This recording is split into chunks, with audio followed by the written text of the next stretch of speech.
Displacements. Displacements. 1. After Half-Life 1 shipped, our level designers and artists wanted a better solution for outdoor environments, so we built the first version of our terrain system. It was based on subdivided quads. To visualize this, imagine a flat square divided into a grid, where each point on the grid can be moved up or down. Level designers could lay out multiple squares and then use a paintbrush tool to shape hills and valleys by adjusting the grid points. For rendering, we used a special blended texture, which combined two different texture displacements. 2. Once the initial terrain system was up and running, we expected level designers to use it for outdoor spaces. Instead, they began experimenting, adding detail in unexpected places. They used the subdivided quads on the top of walls to create ruined edges, rounded off street curbs, and even displacements. 3. With the general displacement system in hand, level designers didn't stop at adding detail to the world and returned to their original goals of building large-scale outdoor sections. This led to another round of updates to balance performance, ensuring the system could handle both fine detail and larger ground terrain. Texturing had to improve as well, especially to support complex structures like overhanging cliffs that weren't possible with the original height-based system. Designers, never one to rest on their laurels, also started using displacements to create caves and tunnels. While these additions looked great, they required even more technical adjustment. Eventually, we managed to wrangle the competing requirements of all the ways that displacements were being used, and they shipped in large sections of our game world. Looking back, displacements are a clear example of how technology and game design evolved together. It's a chicken and egg problem. We can't foresee all the ways a piece of tech will impact the game, but we also can't build the tech without knowing what it needs to accomplish. So, as is always the case, we have to build something. We start with a solid guess and see where it leads us.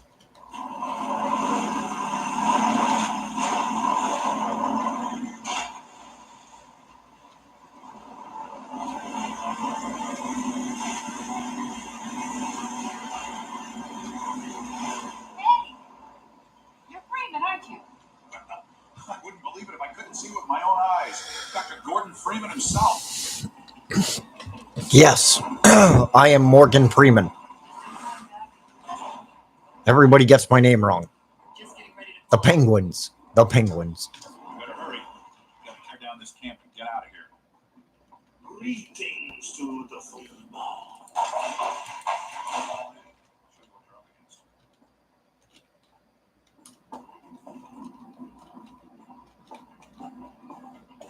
Gestures. Each of our characters had a library of simple animations called gestures, which we could easily layer on top of other body movements. While originally planned as a production savings to allow us to reuse animations throughout the game, we found they actually had more utility than that. Humans often repeat certain movements, and these can be markers of a specific personality. As a result, our gestures library ended up capturing the essence of each character. Gestures. Finishing up now. Go on out.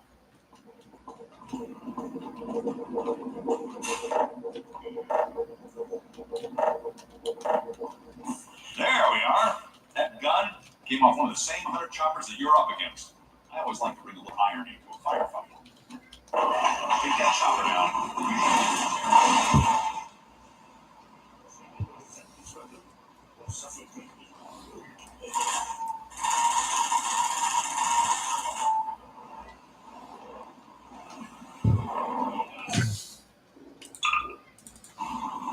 Give him hell, Doc.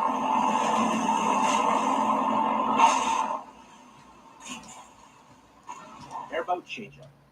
We heard from the playtesters that they wanted more varied gameplay from the airboat.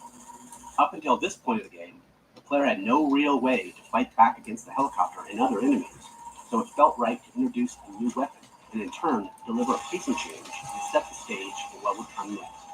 In the subsequent areas, we added target practice to acquaint people with their new weapon. Extra physics force on the airgun projectiles meant targets would get sent flying and make it feel way more powerful than anything in the player's loadout. Even then, when it came to playtesting combat against the helicopter, a lot of testers still thought it was invincible and hadn't noticed our efforts to illustrate that it was taking damage from the Combine-mounted guns earlier. To get over this, we did the most obvious thing. We put the helicopter directly outside the tunnel in which you get the gun and make it extremely clear that you can and should shoot it. And it worked.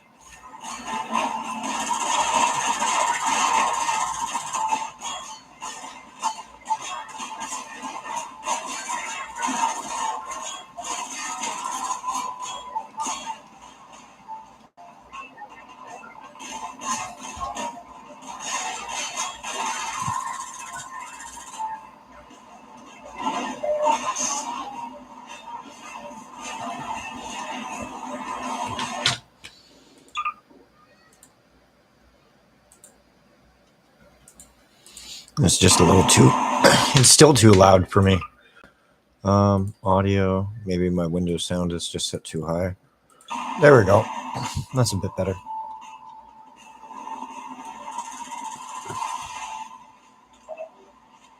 There we go. Got some power there.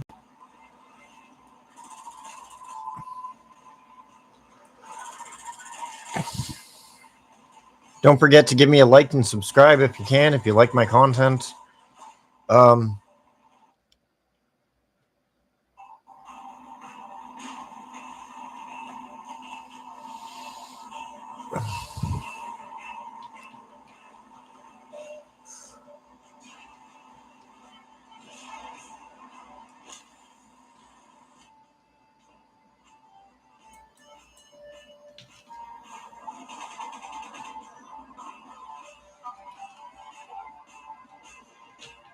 Skybox time of day. Skybox and fog color changes incrementally during this chapter. This is meant to visually represent the passage of time as the player journeys through the canals and the chapter. The fog color values in opposite directions help sell the illusion of the oblique angle of the sun. You can see it getting closer to sunset by this point. This culminates in the helicopter combat arena with the sun setting and Ravenholm visible in the skybox.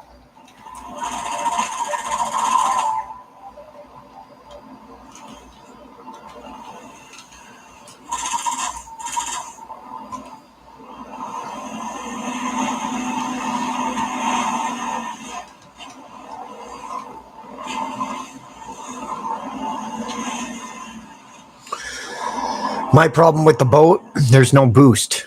There's no speed boost. And I don't know, it seems very clunky to me.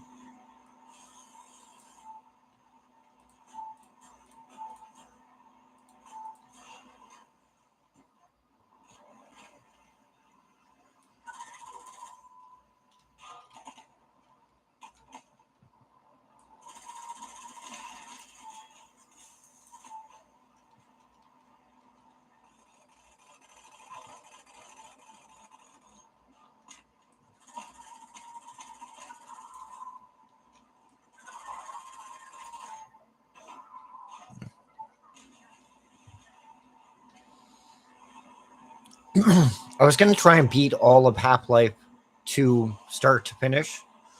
And technically, I could have done it. Like, don't get me wrong. But I need rest sometimes. Like, my eyes need rest. I used to be able to stare at games like no tomorrow when I was younger.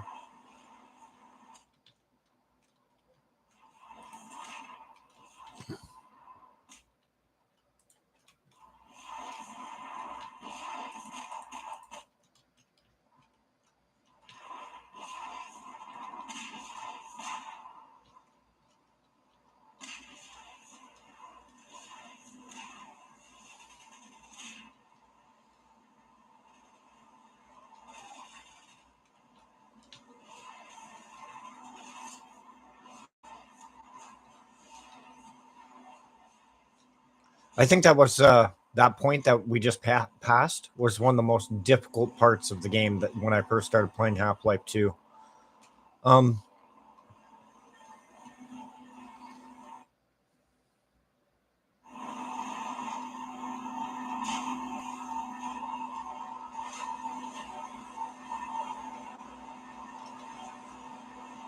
Forget which way to go.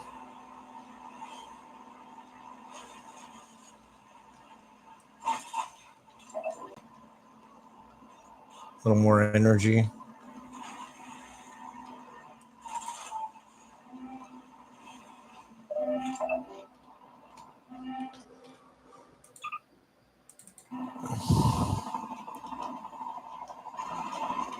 Helicopter Megabomb origin. The Mega Bomb helicopter attack was based on a bug where a programmer accidentally removed the bomb drop cooldown, resulting in the chopper dropping hundreds of bombs all at once. It looked so cool that we decided that we had to keep it for the final shipping bombing run test.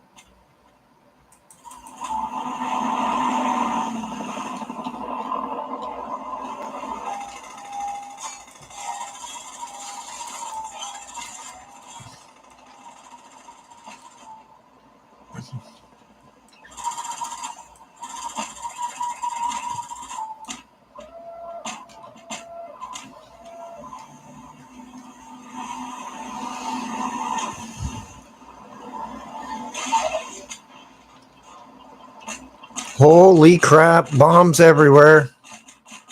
Holy, oh.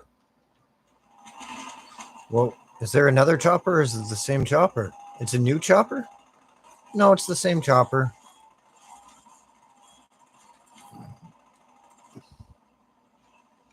I really just like how I can't aim off certain anglings. Come on, shoot me. Come over here. Again, I have to turn around.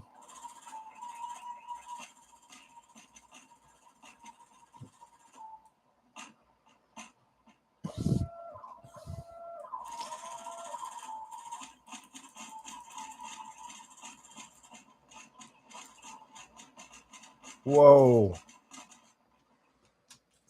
That was rough. There's got to be more life somewhere. I think there's a little more life somewhere over here, I think.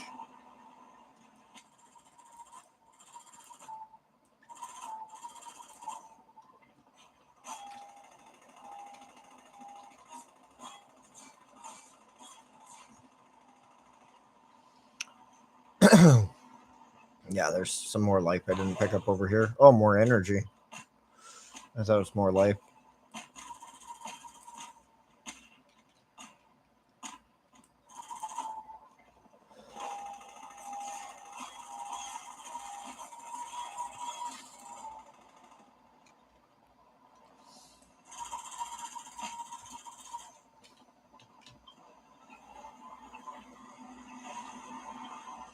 Make a quick save here.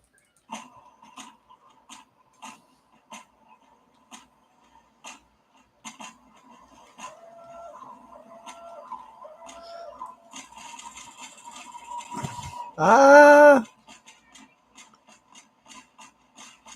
Bomb, bomb, bomb. Not cool.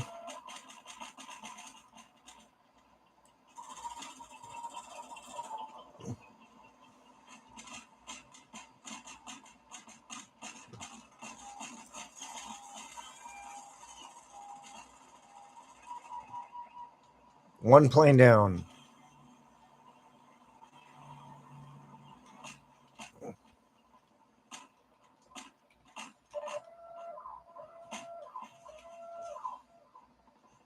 Arena exit gate. The wheel mechanism to raise the exit gate was added specifically to force the player to defeat the helicopter before they can move forward. We often refer to elements like this as gating the player, using design elements to keep them from progressing until they've completed a necessary task. Here, it's quite literally a gate.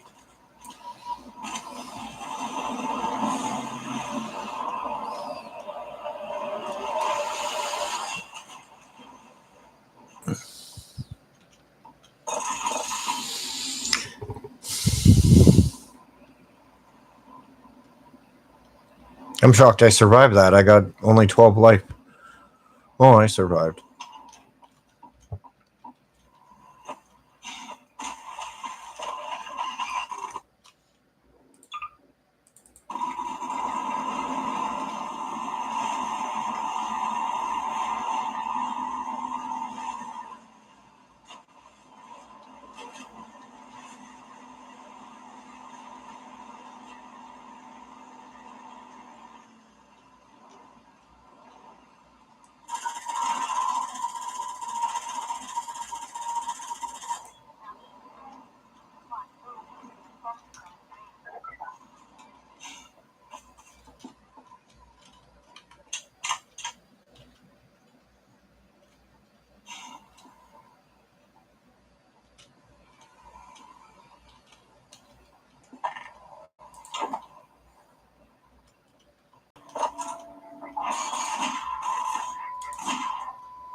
Max life and max armor again. That's awesome. That's a good feeling.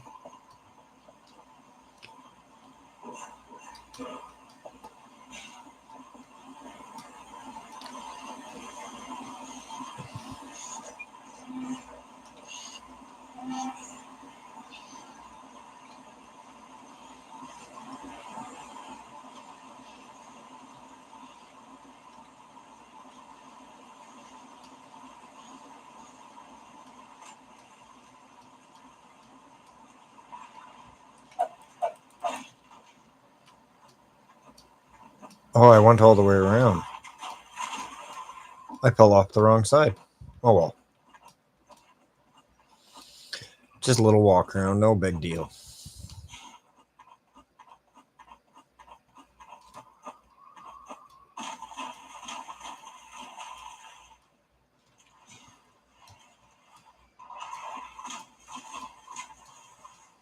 I still feel like I don't know. Like it feels like again I'm playing one of those carrot games. You know what I mean? Like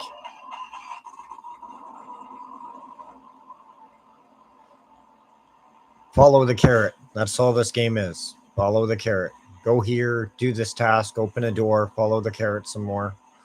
They did a good job, don't get me wrong. I thought they did a really good job on this game. Man, that is so annoying. What's the same sound? They could have like toned it down a bit. There we go.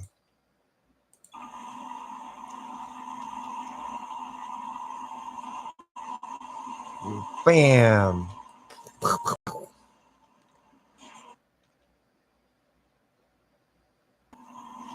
That was a long loading cycle. I think that's the longest loading cycle I've seen so far. Where am I going? I think I'm going over here. I think. Where's a ledge or something? I guess I'm going. Oh, here's a ladder. Okay. Let's listen to the commentary. Originally, we destroyed the airboat in the jump over the dam. So this level opened with the player amidst the wreckage of their beloved airboat. Hey, Gordon Team Freeman. playtest, people felt disappointed to lose the vehicle they had spent so much time in. There was a lot of internal debate about whether that I always like that was a image. valuable experience or not. Blah, blah, get out of me. Alex and Moss. Who cares? Let's keep going. Whoa, whoa. We got something. Hello. Take it easy in there. You're safe now. But you'll have to forgive the scanning process. We can't take any chances. It's been a long time since I played through Half-Life 2, actually. Relieved? Uh-oh. What's going on? I don't trust red lasers.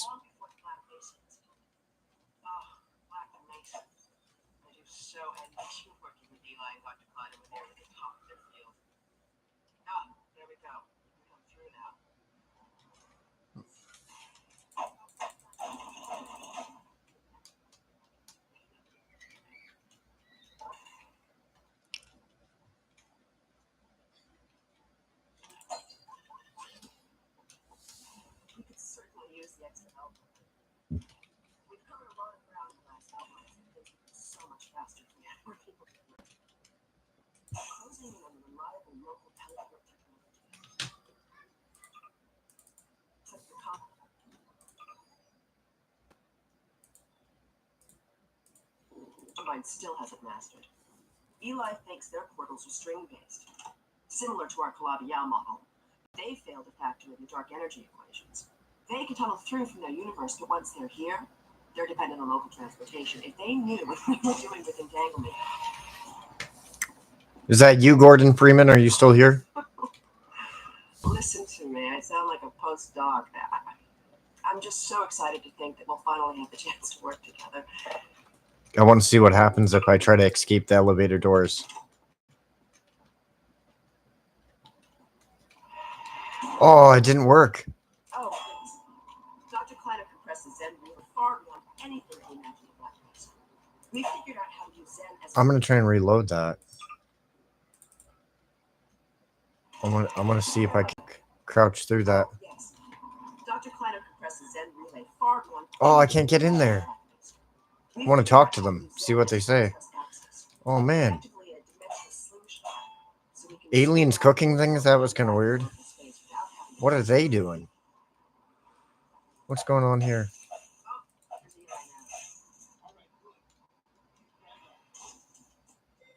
Eli, look what I found. Eli's lab. We built Eli's lab after Dr. Kleiner's, which gave us a better understanding of how to set up and design effective choreo scenes. As a result, we were able to create a more complex scenario with more opportunities for it to respond to the player. Having multiple characters doing their own thing around the room made staging tricky, and it took a lot of iteration and play testing to get it to run smooth. It's going to be a lot more like Black Mesa with Gordon. We want to put this dense chunk of visual story here because it's the place the game is most explicit at telling players to explore space. Even though its primary job is world building, we still take hugs and pickups. Sometimes even little things can be a nightmare to get working. For example, getting a character to hug another character. It's Snake. How you doing, Snake? Cause a lot of issues. How you feeling today, buddy? I know you weren't feeling well a couple days ago. You were saying. Oh, Dr. Freeman, you should stay with Eli. Go on, I'll rejoin you shortly. I don't trust you. Not much. How's your day going, buddy? My roommate had a yard sale today, so it was like complete craziness this morning. She lost her cell phone. God, she found it, and then she lost the money that she earned today. Today's been a very weird day for me. I think this is my most disliked part of this game, realistically, because I'm just standing around waiting. Like, it's like, here, have a bunch of waiting. What's up there? I guess you proved you can handle yourself out there. Yeah, you know what? We put her. It's not even my cat; it's her cat. But I put the cat on we put the cat on a diet for the last couple months now. But now and then she just keeps meowing at me the moment I come out of my room just for food. And I got to do her litter tonight, so I can't forget doing that too. I got a bunch of other things I have to do and take care of today too. But the yard sale was somewhat of a success a little bit, but it was a lot of work dragging everything out and everything. So, but besides that, it's doing okay. The cat's doing okay. It was meowing at me this morning. I just fed the cat again today, so just a little while ago. Yeah, the cat is cute, but Abby just keeps meowing like she doesn't play. She just assumes you're there to feed her. That's it. And it's kind of annoying, especially in the morning if I'm just waking up or something. And I'm just trying to make my pot of coffee. Like, I've almost stepped on her twice just because she keeps walking in front of me when I'm trying to, like, make coffee or cook something in the kitchen. Like, I felt so bad one day I stepped on her tail, like, very gently, but thank God. Jesus. Someone misjudged the capacity of the Combine thyristor. Are you blaming me? No, not at all. It was a calculation error, not a mechanical problem. Then maybe you should let me do the calculations next time, as well as installing it. Alex, really? Sometimes I think you deliberately misunderstand me. Alex, why don't you take Gordon along and give him some practice? The cat is extremely talkative, but I sat there and I tried to play with her with a laser pointer or anything. Just not interested. What's this? Feel free to look around. Sure, I could look around, but there's nothing to interact with here. That's my problem with the game. We wanted the room to be full of interesting things to look at, but many players wouldn't explore until they were sure they wouldn't miss any of the character performances. That's why it was important for Eli to tell the player to look around midway through the scene. It signaled that it was safe to explore. From there, we could trigger a variety of custom mini scenes based on what caught the player's interest.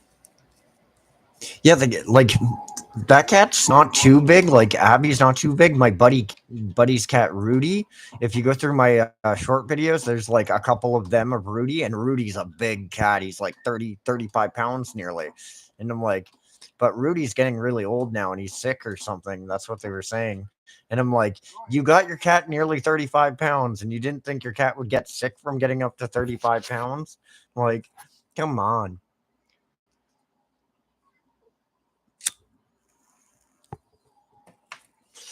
Throughout my life, I had like numerous cats. I went through, when I was a little kid, I had Speedy and Mittens, and then I had, Blackie, and then I had, we called her Chase.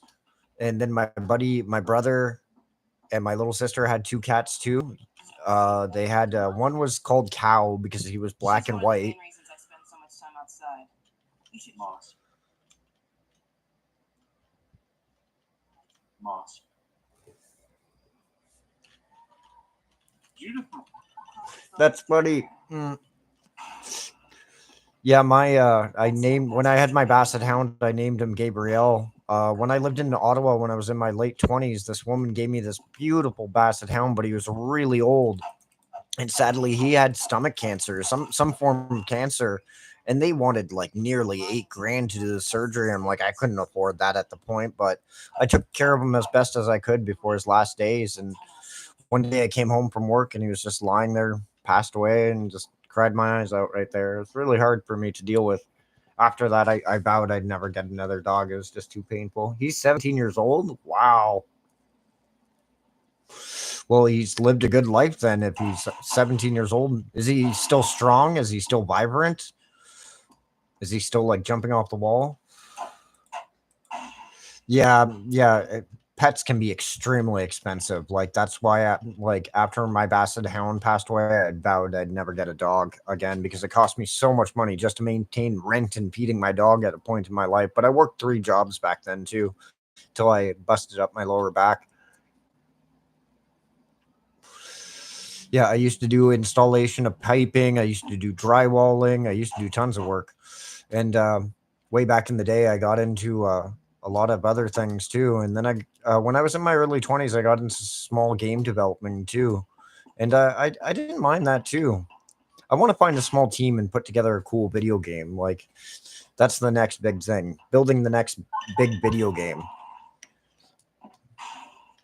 I should work for Val. Yeah, I should work for Val. Yeah. But man, the requirements to work for them, holy smokes. I looked at their requirements and like they want some of the higher end programmers. And I'm like, I'm not a bad programmer. I need practice at it, but the more you do it, the better you get. What's this one say? In the first year of development, we were struggling to get our characters to feel as realistic as we wanted them to. There were actually quite a number of different problems, all of which eventually required specific technological and artistic improvements to fix. The first major problem was lighting.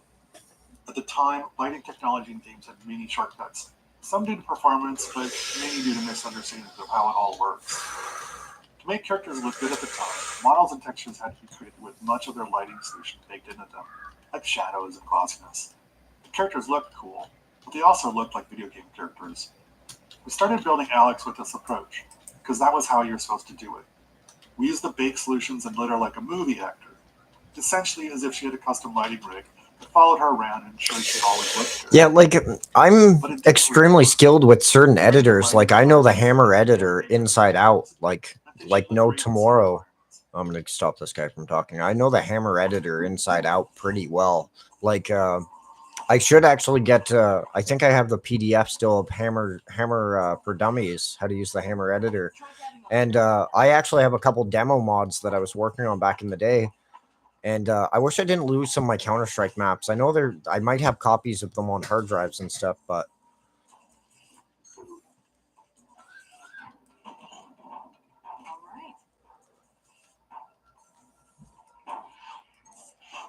welcome to the channel. If you're new here. Oh, he just left. Somebody just came in and left. That's funny. What would you like to see in a video game, Snake? What would you like to see?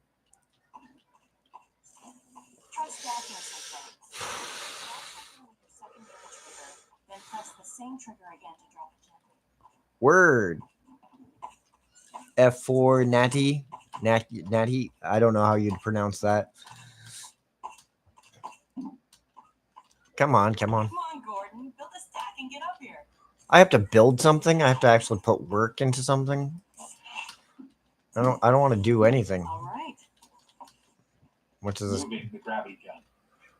When the gravity gun was first prototyped, we planned to give it to the player midway through the game.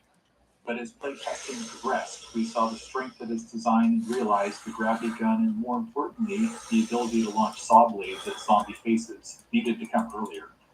That meant Eli's lab also needed to move earlier too. It was a significant change, but it was crucial to Half-Life 2's success. It serves as a good reminder that storytelling and gameplay are intertwined, and neither can always take priority. They have to work together. My dad built it to protect me when I was a kid. First model was about yay high. I've been adding to them ever since. Have a night, boy. Okay, dog, let's play catch with Gordon. You'll need to use the gravity gun. Go ahead, dog. Throw!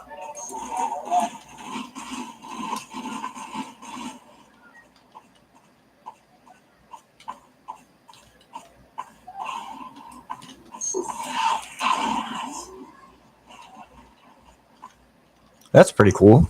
Throw another, dog.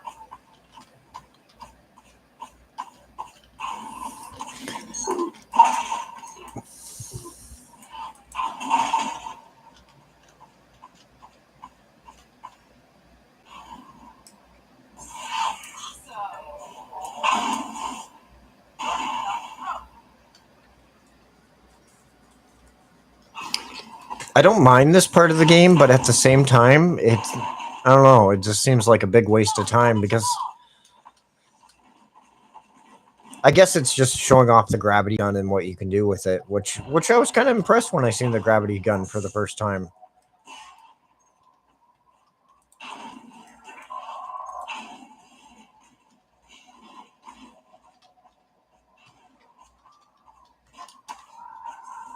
Cool.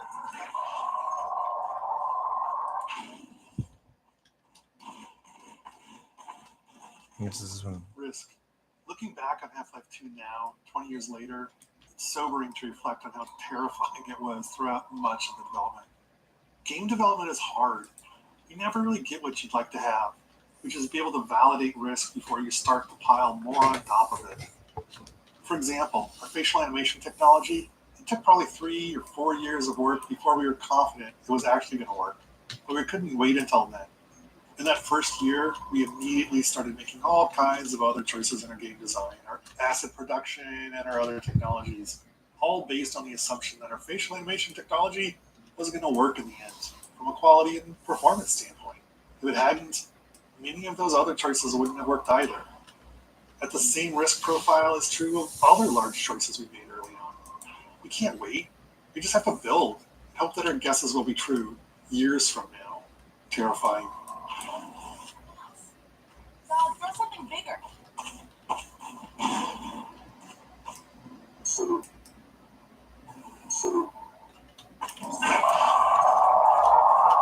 No, dog. No, boy. Down. Put that down. Jesus. Thing's gonna try and kill me.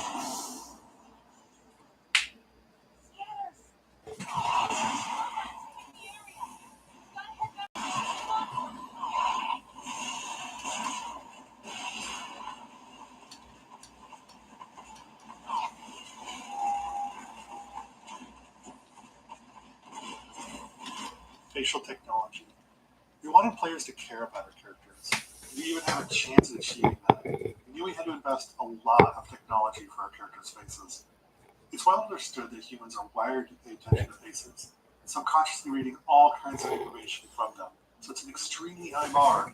And if we couldn't reach it, we'd probably push players away from our characters, not towards them as we hoped.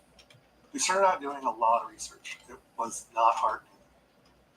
The best examples we could find weren't anywhere near close to being able to be run in real time, while the best real-time ones weren't close to the quality we wanted.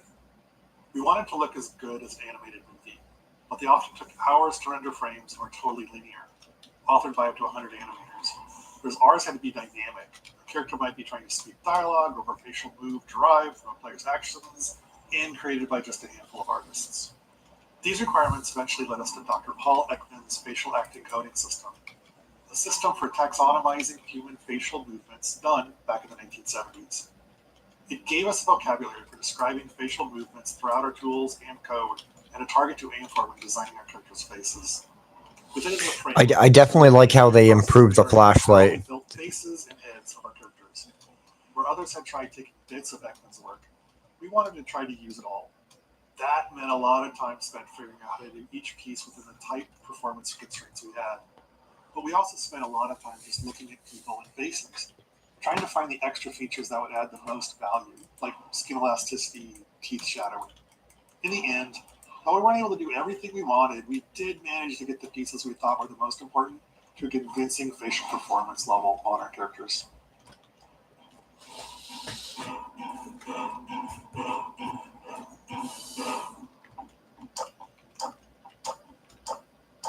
I'll wait until my power comes back here a little bit. Okay.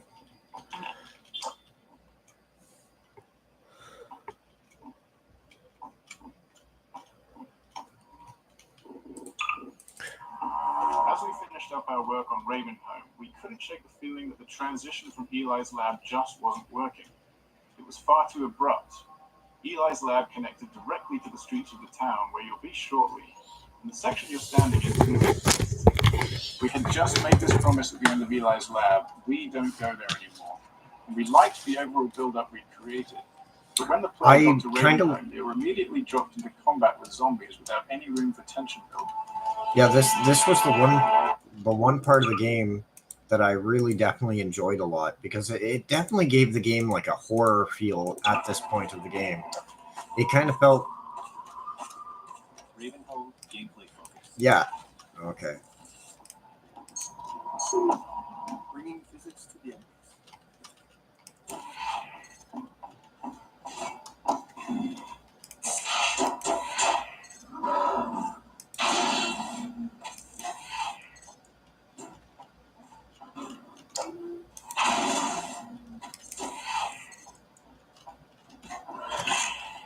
This is the best part of the pathway.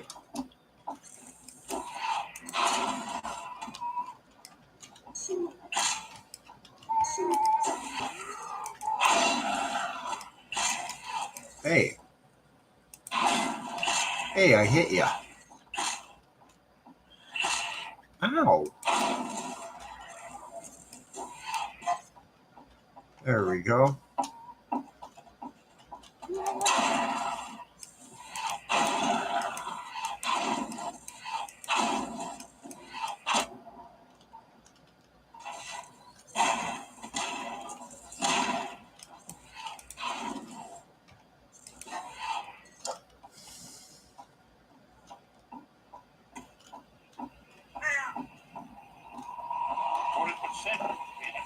Contrived setups.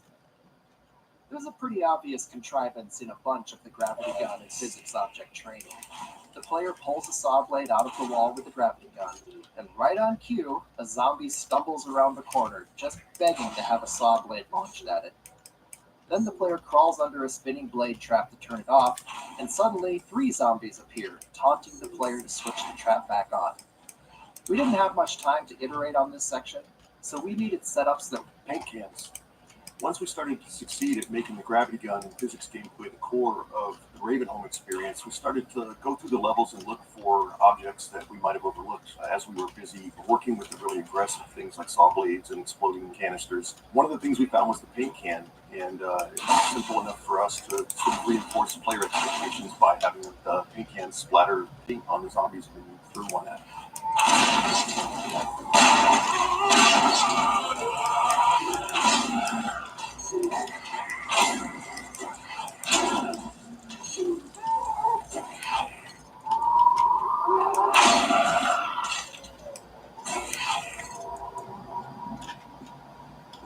Ravenholm's development.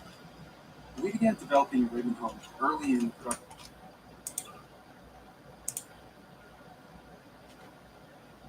I like how it's controlled by the music whenever you listen to anything. Half-Life 2. So it went through more than one full development pass. The first version predated the gravity gun. with gameplay focused on traditional zombie combat using guns and some of the physics traps. We even planned to showcase Ravenholm at E3 in 2002, but the game was ultimately unveiled a year later in 2003. By that point, we had invested heavily in Ravenholm's art, something which we generally avoid until the gameplay is fully proven.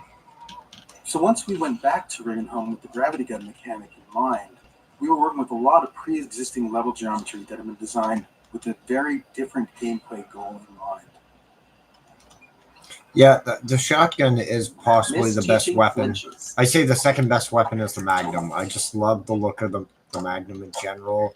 It has just that nice feel. Usually most things you shoot with it are dead instantly. It just saves a hassle throughout the game. Like there we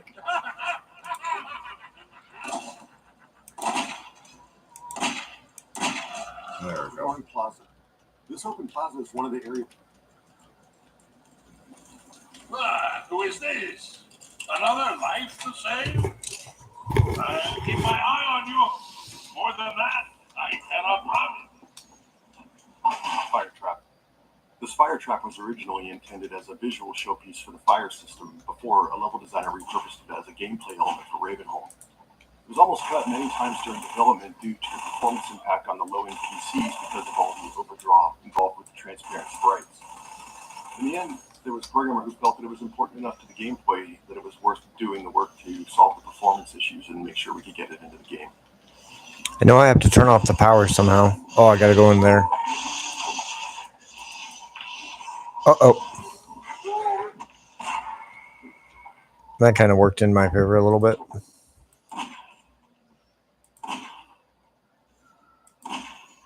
There we go.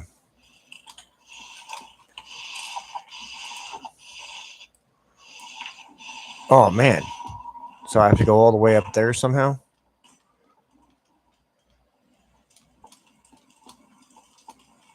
Oh, I see.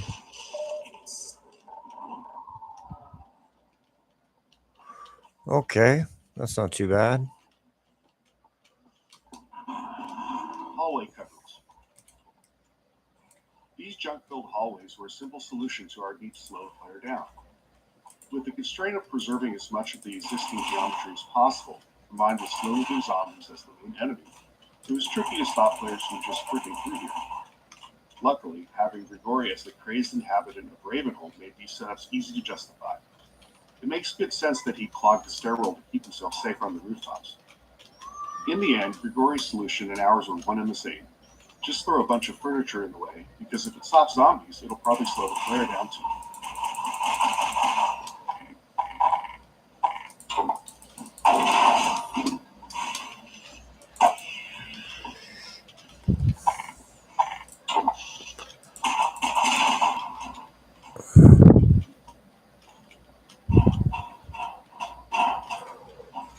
That's weird. It doesn't go anywhere. Oh, that's why.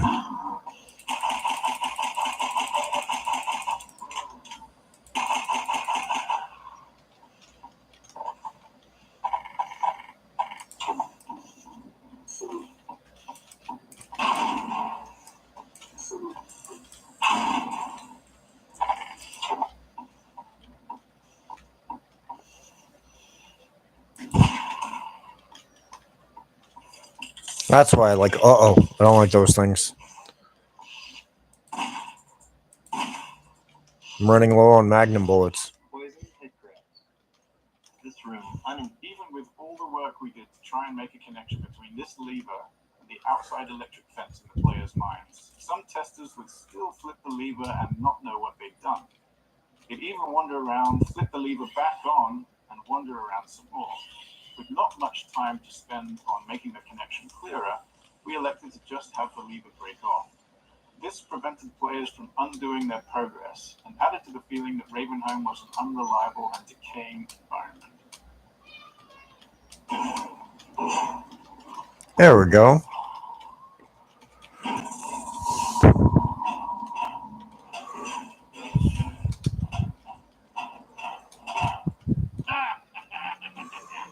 Well done, brother. Make free use of my traps, but take care not to fall in them yourself.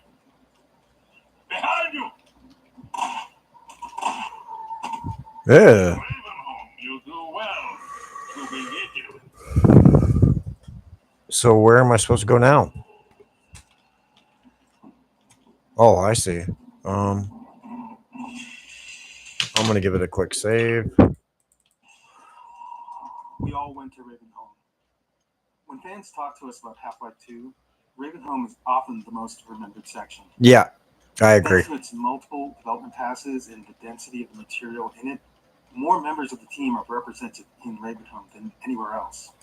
It was where we figured out how to apply our artistic pipeline to the set pieces we wanted, how physics and gameplay combined with the gravity gun, how hit crabs and zombies need to evolve for Half-Life 2, and much more. Looking back on it now, it reassures our belief in individual empowerment over centralized design. Ravenholm is dense, highly efficient in its gameplay and artistic execution, and the sum of many small contributions by individuals who understood how they could push it just a little further. Car crushers. These car crushers required some adjustments and quite a bit of work to our physics damage system.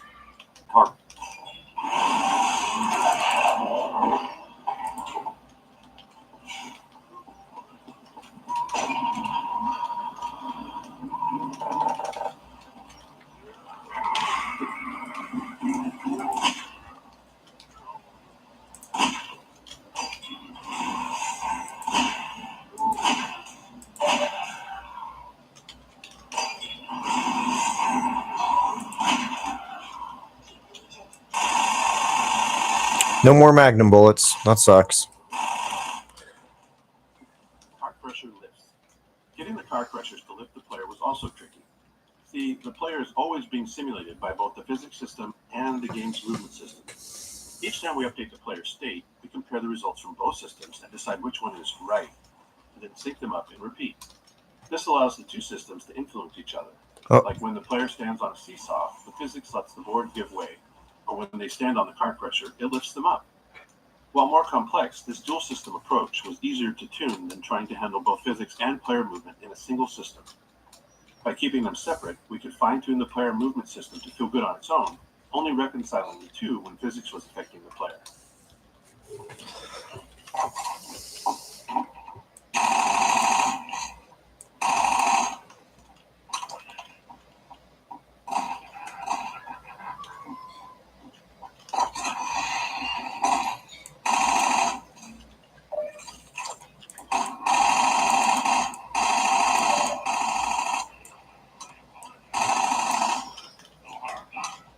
Yeah, Ravenholm is possibly like my favorite part of this game, realistically.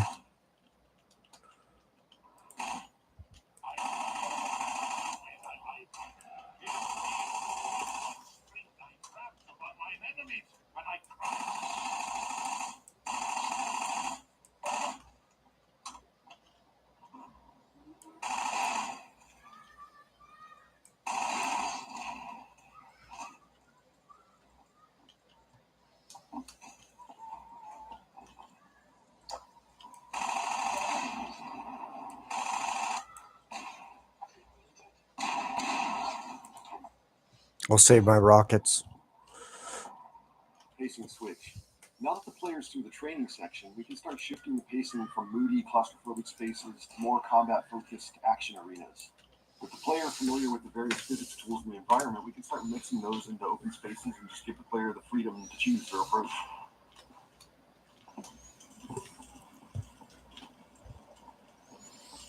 Yeah, the Combine rifle is really nice. I really definitely like it as a weapon. It's not really, I like the rocket launcher feature in it. I kind of like that feature at all. I think they could have made it more kind of like Ravenholm throughout the game to a certain extent. Oh, what was that original Half-Life mod way back in the day? What was it? It was like a zombie one. It was a really good one. Wasn't They Hunger? They Live, not They Live. I'm thinking of zombie movies. Oh,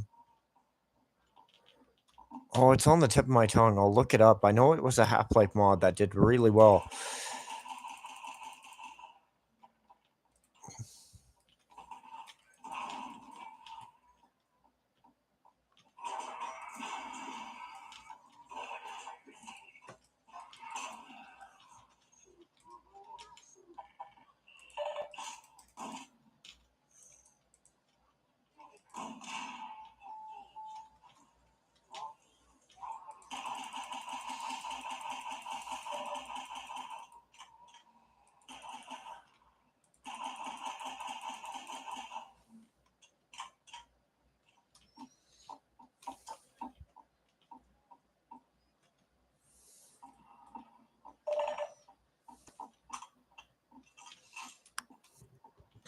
Fast Zombie Introduction.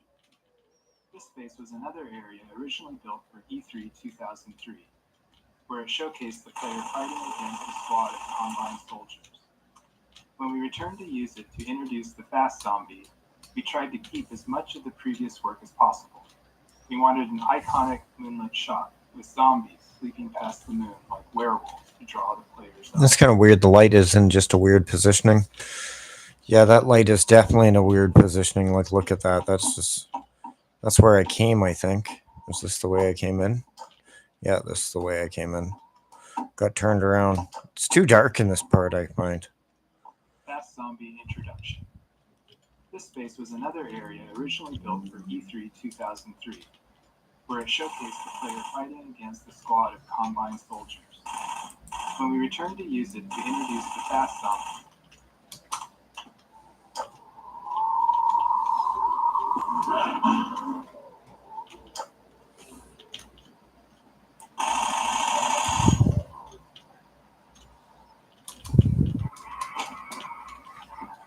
Whoa.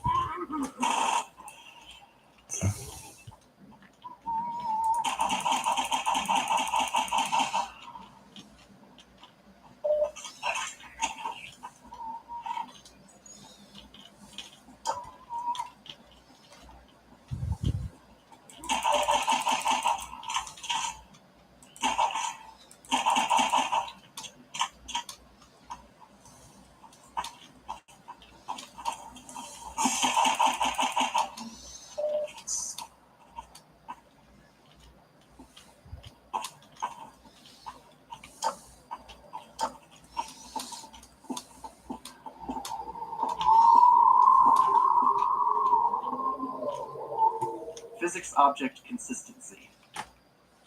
All physics objects have a variety of parameters that define their behavior. Their mass, the amount of damage they take before breaking, what they break into, and so on. During development, these parameters were specified by level designers for each item, which is how most things in the game work. But later in development, we realized we created a problem for ourselves. There were thousands of physics objects in the game, and no method to ensure consistency across them. As a result, a cardboard box might break apart with a single pistol shot in one level and be completely invulnerable in another. Internally, we generally referred to these inconsistencies as level designer crimes. To fix these, and to deliver some justice, we built a system that enforced consistency on all physics objects based on their visual model. Since most of the game had already been built, we were forced to allow level designers to explicitly opt out of this system for rare edge cases where they needed to do something criminal to preserve what they designed. Internally, we refer to these designers as recidivists, some of whom perpetuate their life of crime at Valve to this day. Come closer. You stirred up hell. Man after my own heart. Here I have a more suitable gun for you. You'll need it. Catch. Good. Now, keep it close. My advice to you is, aim for the head. Hush. Stay calm. There is no rest in Ravenholm. Move on and I will meet you at the church.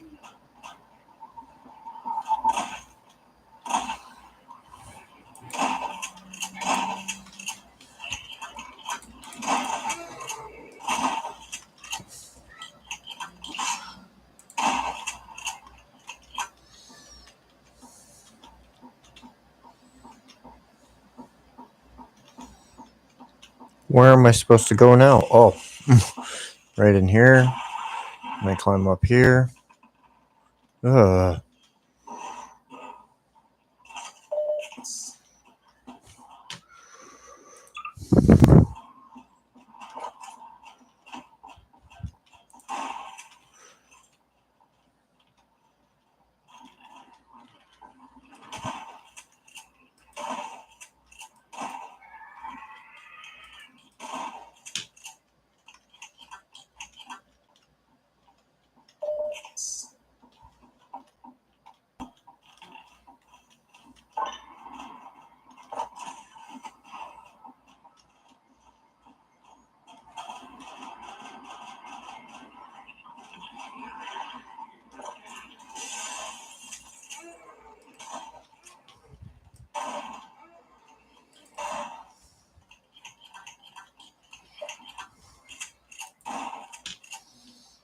Jesus, they were coming through the ceiling here.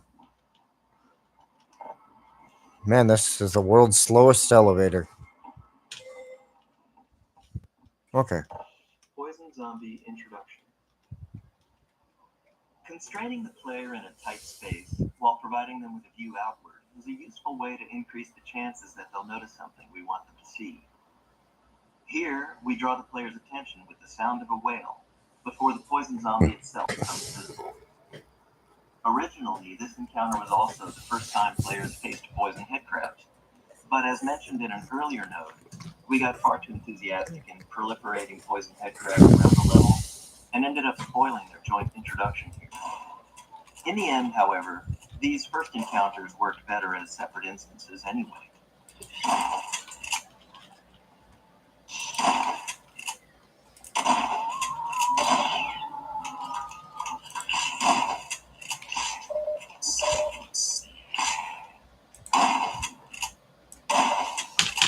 Dear God.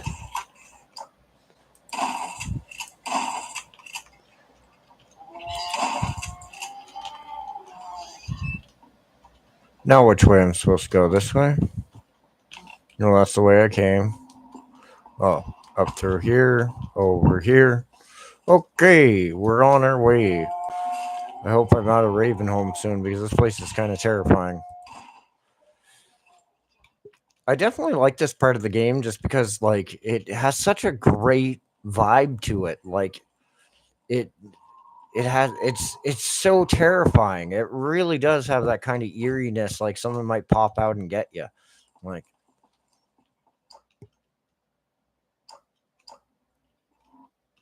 yeah, it is. It's like I'd say it's like probably the best part of this game.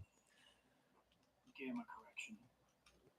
Our game engine has a rendering system that's responsible for taking the entire state of the game and calculating a color value for every pixel on your screen to represent that state. At this point in Ravenholm, the player has learned all the gameplay elements available to them and can predict their interactions. This allows us to build more complex setups, providing a greater level of threat and more freedom in how the player can approach each scenario. This arena is a deliberately entwined space that the player will need to explore, and we use our exploration time to slowly ramp up combat intensity. The faster the player explores, the faster we ramp it up. The freeform nature of this design made it challenging to tune, given the large dynamic range in how players play. Reload. I'm trying to figure out which way I have to go at the same time trying to fight these guys off. I think I have to go this way? What? Is it this way? Yeah, it's this way. Okay.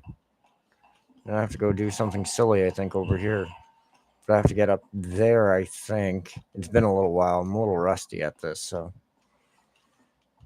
It's been a while since I played this. I remember the first time I played this, I had like a 64 megabyte video card, and I was lucky that I barely got like 40 frames at a low resolution. I remember that. Oh.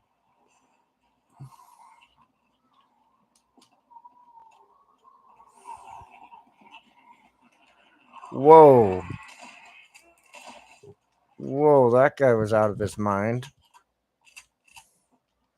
Zombies that are crazy, that need therapy. Playtester archetypes.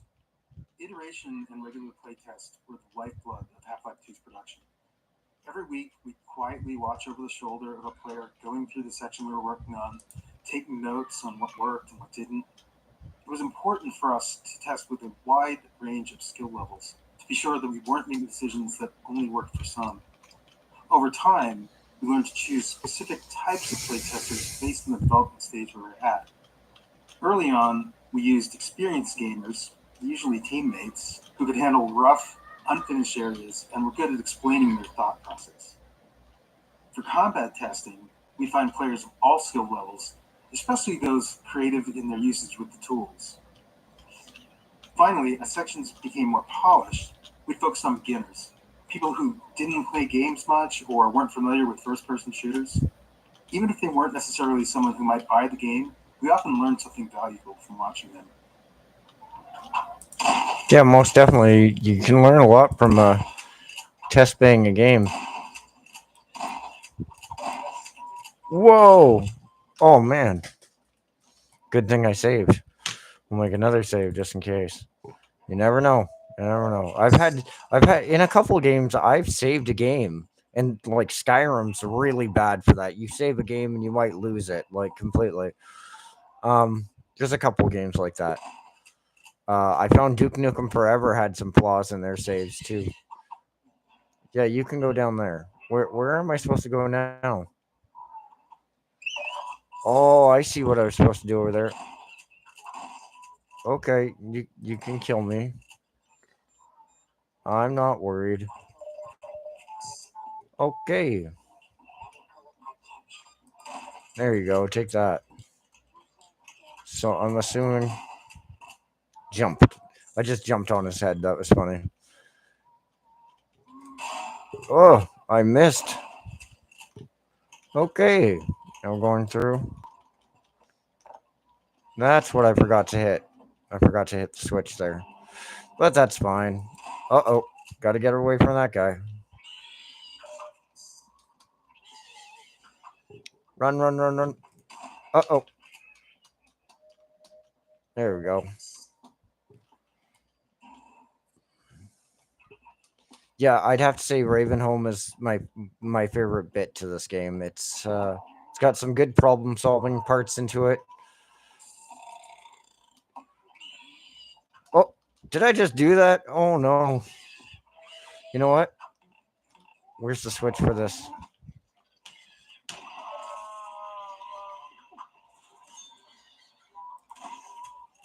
Ah, the thing fell off? What? What? That was kind of funny. I didn't expect that. That's the one thing I definitely like about the Half-Life engine. You don't know what to expect eventually. Anything can happen in this engine. It reminds me a lot like Doom engine, like the original Doom engine. Anything can happen with the engine, like to a certain extent within its limitations.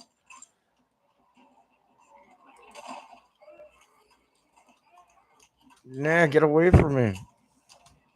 Hey, ow. Yeah, have a nice day. Hey, climb. Hey, what's going on here? There we go. Whoa. How did so many of them just come out of nowhere?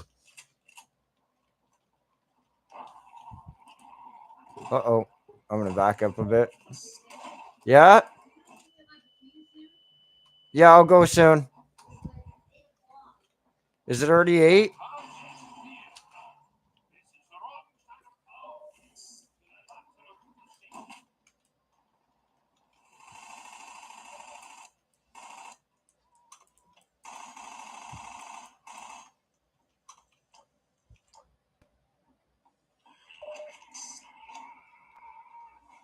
My roommate wants me to go pick her up some Chinese food. It's just around the corner, so I shouldn't be too long. I'm almost done Ravenholm anyway. Actually, it's already been an hour, so yeah, that makes sense. I'm just gonna try and run through this real quickly. Hey, minor brain fracture detected. Oh man. Whoa. Okay. Reload. Where was I? I definitely did not expect to fall off that. That was kind of ghetto. Keep running. Keep running.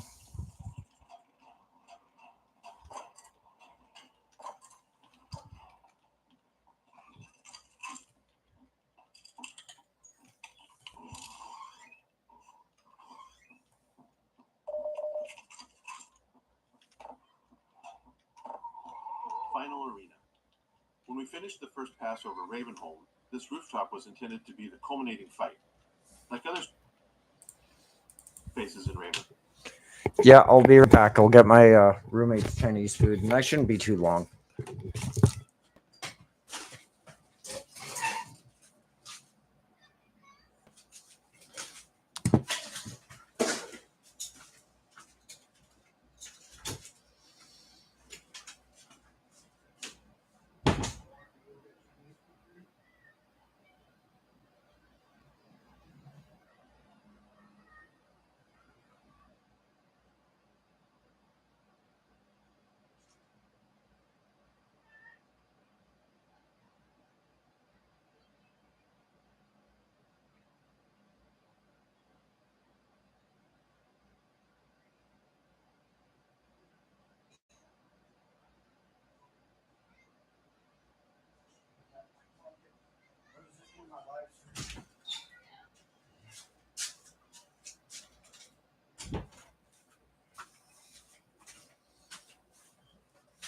Okay.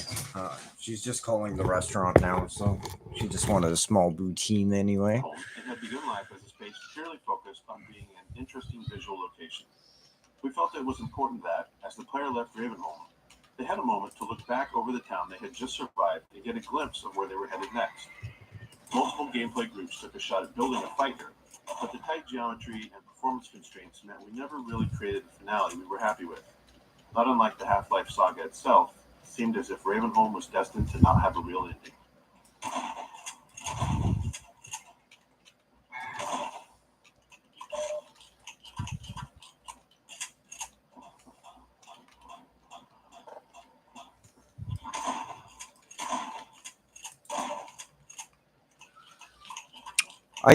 I love. No, my roommate just wanted Chinese food. But they make poutine. They make like Canadian meals as well, like hamburgers and whatever. I thought it was kind of funny. Chinese food, Chinese poutine. That's what I call it. I tried their Chinese food and it wasn't the greatest, but like I did try their poutine and it was pretty good actually. It wasn't the greatest poutine I ever had, but for $12 you can't really go wrong. Uh-oh. Kate, get this thing off of me. Jesus. But as long as it fills the belly, you know.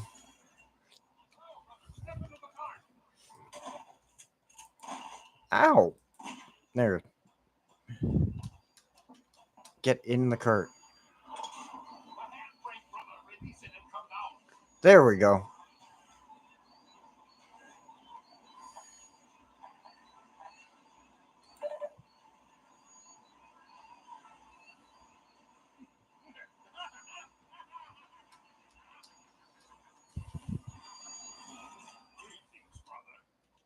What's scary is I had a roommate that looked like this guy, just a bit younger. It's fucking creepy. Swear to God, it looks like the only difference was my buddy like had a little more hair on his head. He looked just like him.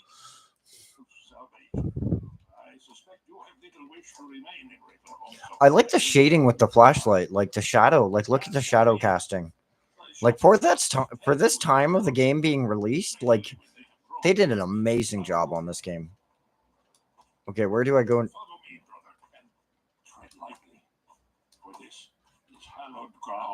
Hollow Ground.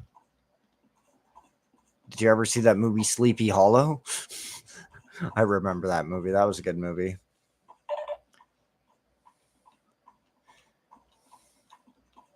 I've always wanted to make poutine hamburgers. That's what I've always wanted to invent. Response rules. We knew early on that we wanted a lot of dynamic dialogue in game, so we needed a system to handle it effectively. We aimed for a system that allowed sound designers to add and tweak lines without involving programmers, made the dialogue tightly responsive to the game state, and minimized repetition. With these requirements, we created the response rules system. Whenever a character speaks outside of a choreographed scene, this system determines which line to deliver. Rather than picking up lines directly, character AI is constantly flagging opportunities for speech whenever a relevant event happens. Spotting the player, getting hurt, firing the last round of the gun, countering overwhelming enemies. The real final arena. Very late in the development of Half-Life 2, when we were reviewing the entire game for final improvement opportunities, we decided we did, in fact, want a real finale for Ravenholm. The rooftop fight wasn't enough. After some discussion, we chose to add this final fight through the graveyard with Gory alongside the player. It was risky, development-wise, but we felt the game needed it. Since we were near the end of production, we had a mature set of gameplay tools to work with, but even more importantly, by this point, we understood our own game. Making a game is often a process of learning what it is you're actually creating. Why is our game fun? How is it different? What are the most important elements? As we built the game and watched playtesters go through it, we learned answers to those questions and, in turn, got better at making it. So the graveyard came together quickly. It required far less iteration than many earlier areas of the game. Whoa, for the...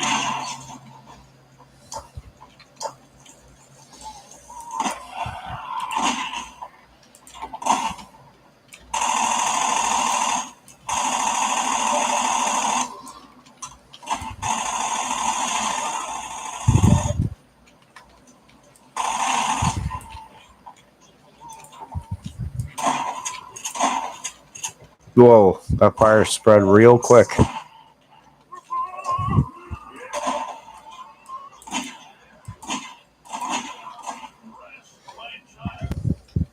Follow me.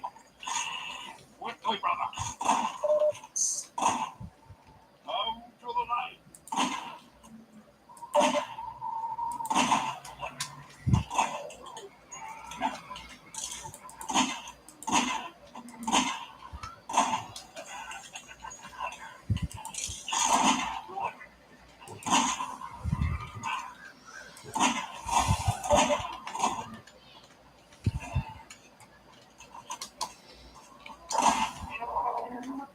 I think no worse of me.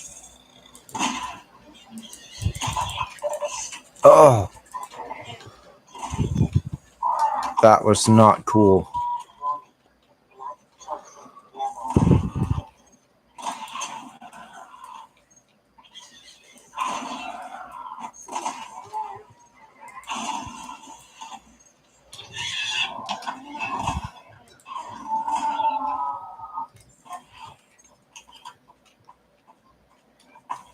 What next? Whoa.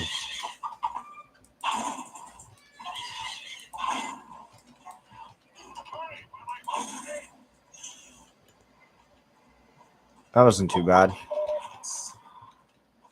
What about you, man? Farewell, brother. Goodbye, my friend. My bald forehead friend. May the light of lights illuminate your path. Amen. By the power of Mormon Jesus. Mormon Jesus.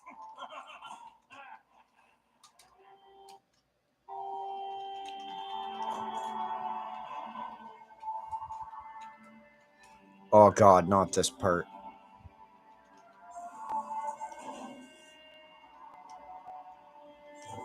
Yeah, I actually had a roommate that looked like George Costanza.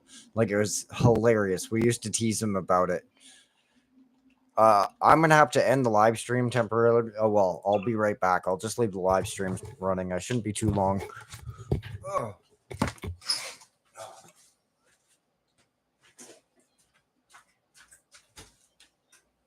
Yep.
Holy smokes.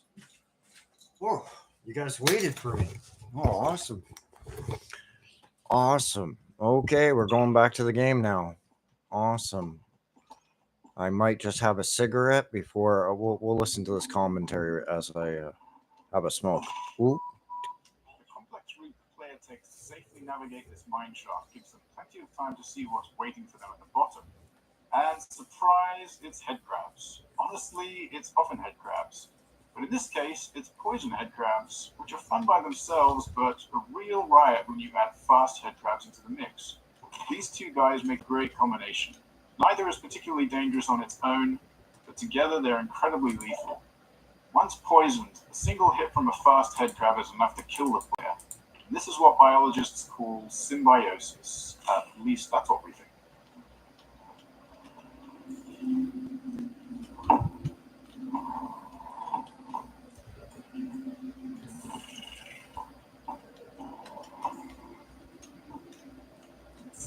Oh, okay. Oh, God, that was good at least.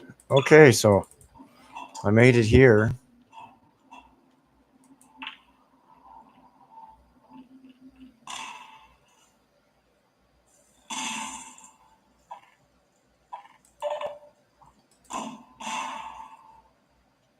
No, it was a waste of a grenade, but I didn't want to deal with that one poisonous one. That's all I got to work with right now. I have no more ammo at all of any kind besides my gravity gun. That's funny. Now, which way am I supposed to go? What I'm going to do is make a big run over here to over here. And I'm assuming I have to go over here.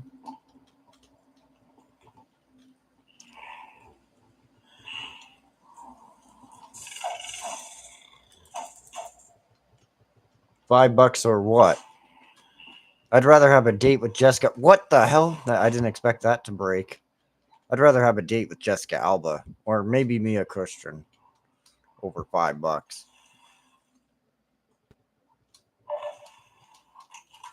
Uh-oh. Am I supposed to go up here?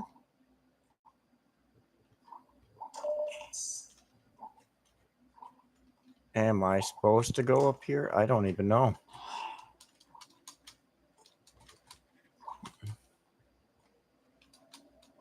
I'm thinking of what's going on here.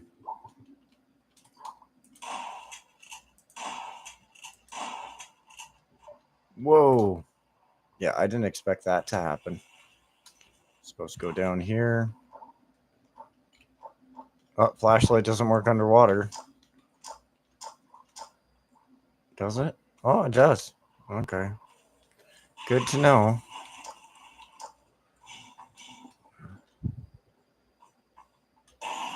Whoa.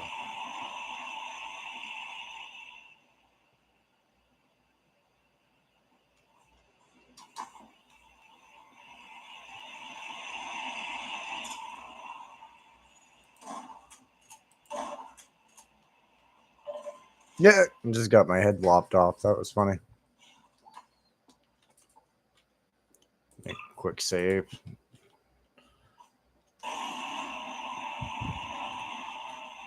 They don't have any commentaries about this part in the game. I'm shocked. No. That was funny. Okay, that was just my incompetence. Okay. Okay, keep running. I think I can make it to the second one real quickly. Yeah. Oh man, I crouched at just the nick of time, I thought.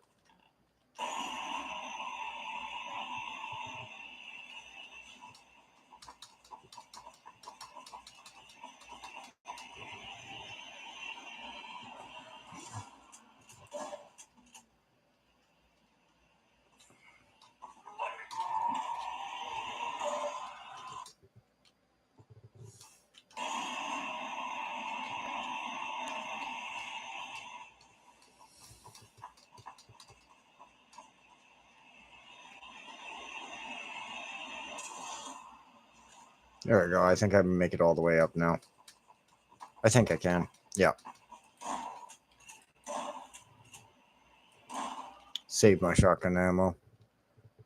Wong. Yeah, I got my roommate her poutine from the Chinese restaurant, which is kind of weird. I kind of like this part of the game too, to a certain extent.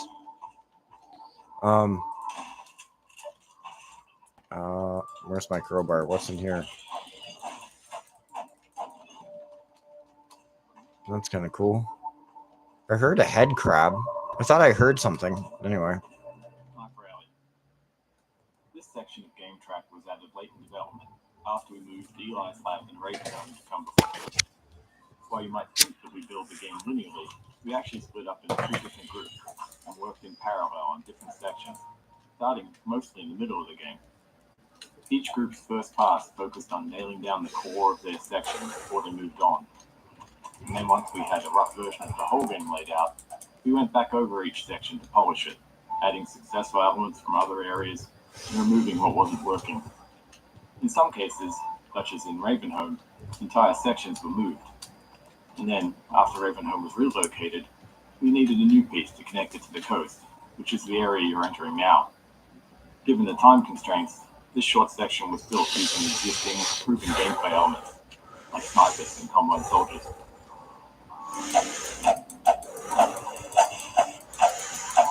That's disturbing.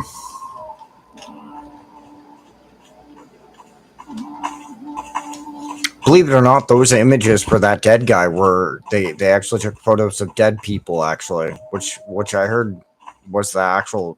This is disturbing. It really is. Uh-oh, one of the snipers.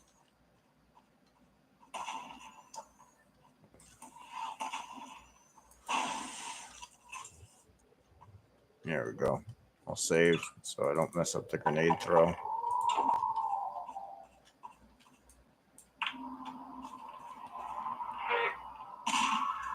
Oh, that's funny. He said shit. That's funny. Kind of dumb, but that was kind of funny. What's this? Snipers. The Half-Life 2 team was never very large, so we were always looking for ways to create new gameplay without high asset production costs.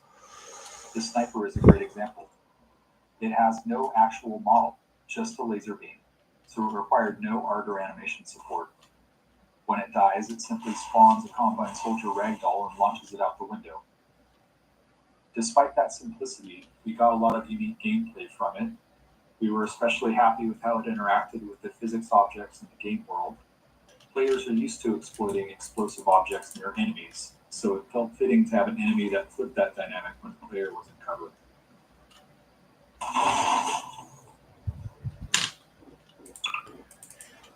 Well, if that's a sniper, he knows how to waste ammo. Oh, man, I actually missed that. There we go.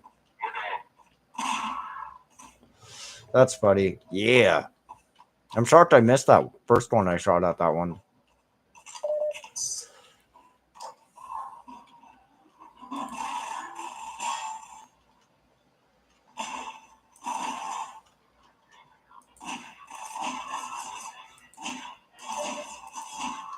I just shot that guy 3 times with fucking Magnum. What the fuck?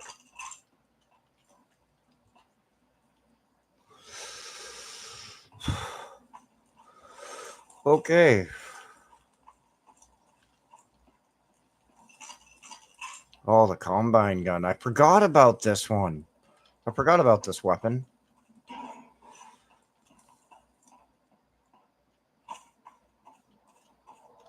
Okay, I'll wait a second. I'll just...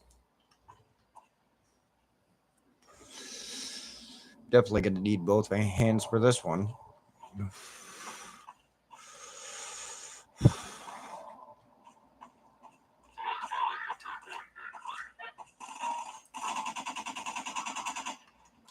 Aim for the head.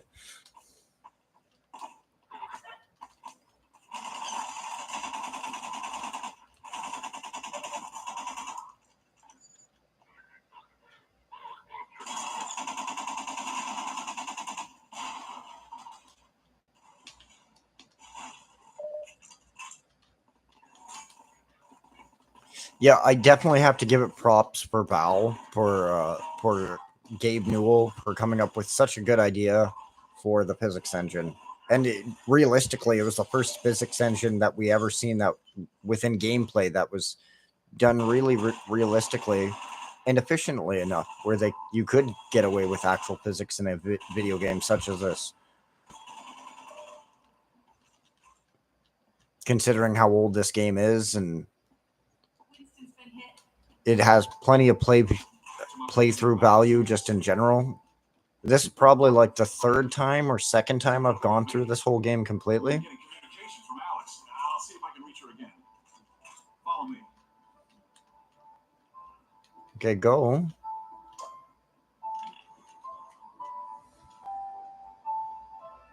It's Leon. We're all clear. And I've got Gordon Freeman. I'm Morgan Freeman, not Gordon Freeman. I've been on the line with Alex. Her father's been captured. Over here, Dr. Freeman. Dr. Freeman? Freeman? Indispensable to the liberation. I don't even remember what's next in this game. This interstitial scene came along late in development to connect Ravenholm to the coast. Noticing a trend? Quite a bit of the connective tissue in our games comes together late. In this case, that meant cutting corners wherever possible. We didn't even have time to animate Alex on the monitor. These kinds of scenes are always a challenge to make interesting, and we didn't succeed with this one. It's a good example of what happens when NPCs are treated like signposts without adding character to them or the scene.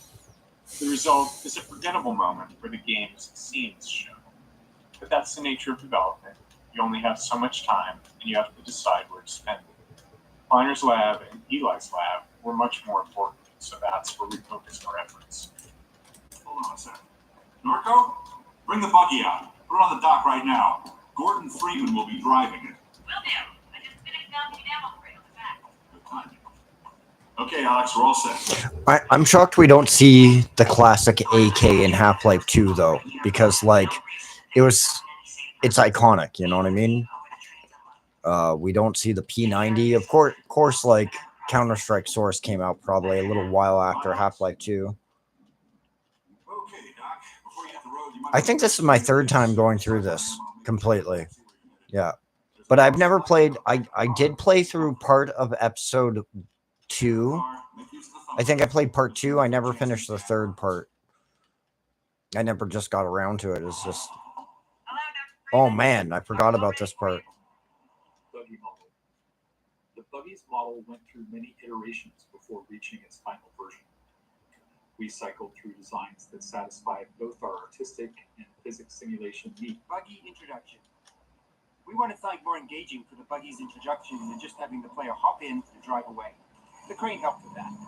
Crucially, we needed players to learn how to recover the buggy when it flips over, and this sequence forced them into that situation. Trading under pressure is always tricky. We wanted to emphasize the antlion infestation as the reason to stay inside the buggy. So we kept the antlion threat active and provided a couple of citizens on mounted guns for support. A small bonus, players also get the experience of being lifted by the crane just before they'll get to operate one.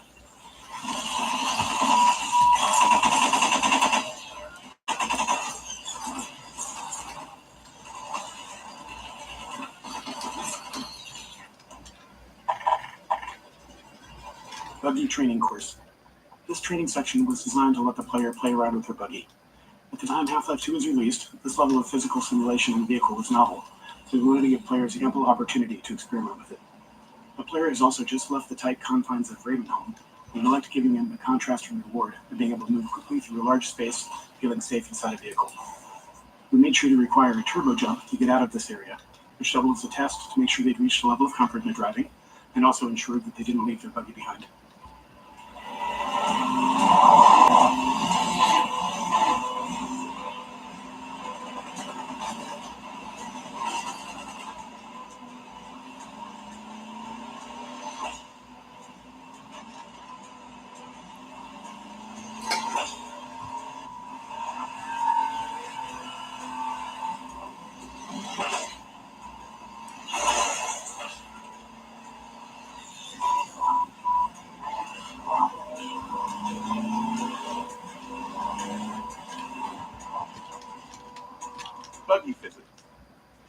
for a buggy took a lot of trial and error.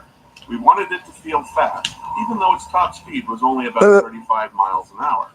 So we had to do some cheating to make it work. We added extra vertical force to the turbo jump and a bit of kick to the rear when using the handbrake to power slide. Without those, the low speed meant the buggy just wasn't fun to drive. On top of that, the world was full of unpredictable physics system-driven chaos. Players were bound to drive the buggy into all kinds of collisions, so we had to make sure that they could always get out. This took a lot of experimenting and playtesting. In the end, we settled on a pretty goofy, unrealistic simulation that made the buggy more forgiving and harder to flip. Its center of gravity is super low, and the wheels, while they look like they turn a lot, actually don't. It was our first attempt at a physically simulated vehicle, and we learned a ton from it. Thanks to that, we were able to make the muscle car in Episode 2 much easier to drive.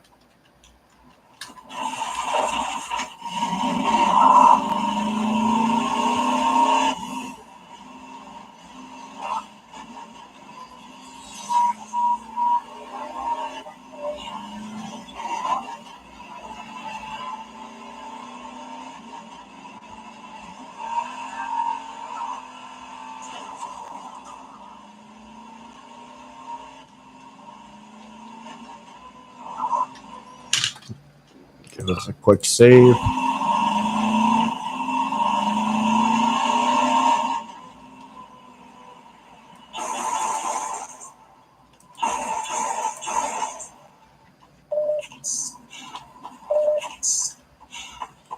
What's in here?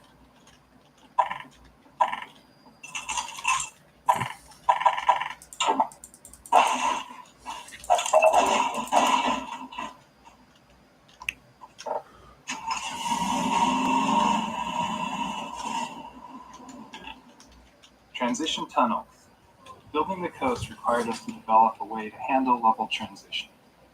To move from one level to another, we need to save everything in the transition space as the player leaves the first level and restore it in the next level after loading. Critically, we also have to save and restore everything visible. Visually, that looks bad. Just like, whoa!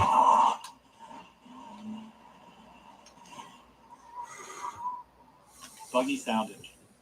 The audio for Buggy was challenging because we wanted to feel like a really powerful vehicle that's driving along at super high speed, even though the maps aren't really big enough to support that. And the Buggy doesn't really leave first gear, and it has a top speed of maybe 35 miles an hour. Now, in our defense, 35 miles an hour is still pretty fast, especially back in 2004. In addition to the speed, the driving inputs are really simple. So with the keyboard as your target input device, the player's controls are basically binary. So the buggy's either accelerating or not accelerating. Whenever possible, there's a lot of value in players feeling like they figured something out on their own. It makes the world feel more alive, rather than just a series of gameplay elements lined up for the player. We can accept the risk that some percentage of players might miss an element entirely. We can take a more subtle approach. We took this approach with dumpers, designing setups that players are likely to encounter. Antlions. With the player driving the buggy throughout the coast, we needed a pervasive enemy that could justifiably appear anywhere and act as a constant threat to keep the player in or near their buggy. Antlions spawning from the sand were the perfect solution. Coast. We wanted a wide open section of the game for the buggy, but we still needed a way to constrain the player's movement. Choosing a coastline gave us a natural boundary along one side of the map while still feeling open and expansive. It also helped visualize the effects of the Combine's extraction of Earth's resources. Playtesters still tried to swim out to sea, so we added leeches to deter them. The leeches couldn't be a real avoidable enemy the players felt they could fight, so they're a bit magical. Players generally understood that they were pushing the game's boundaries, so we didn't overdevelop them.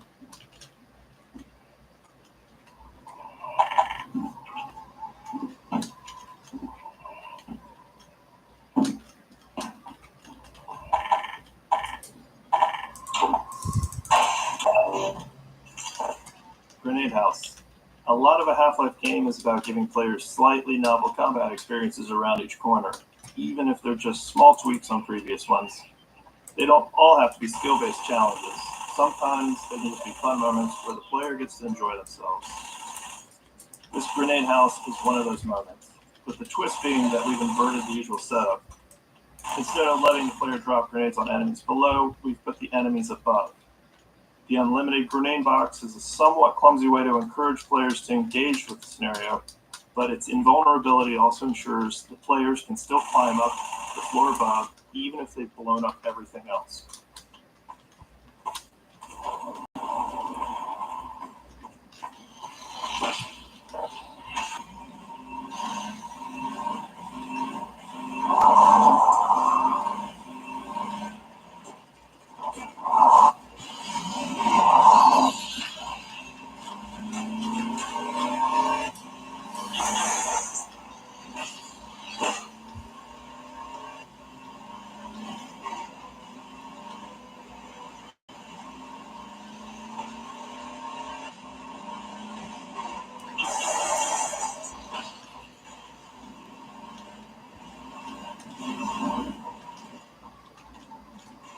Buggy sound design. The sound design for the Buggy was based on samples from an old 1968 Camaro.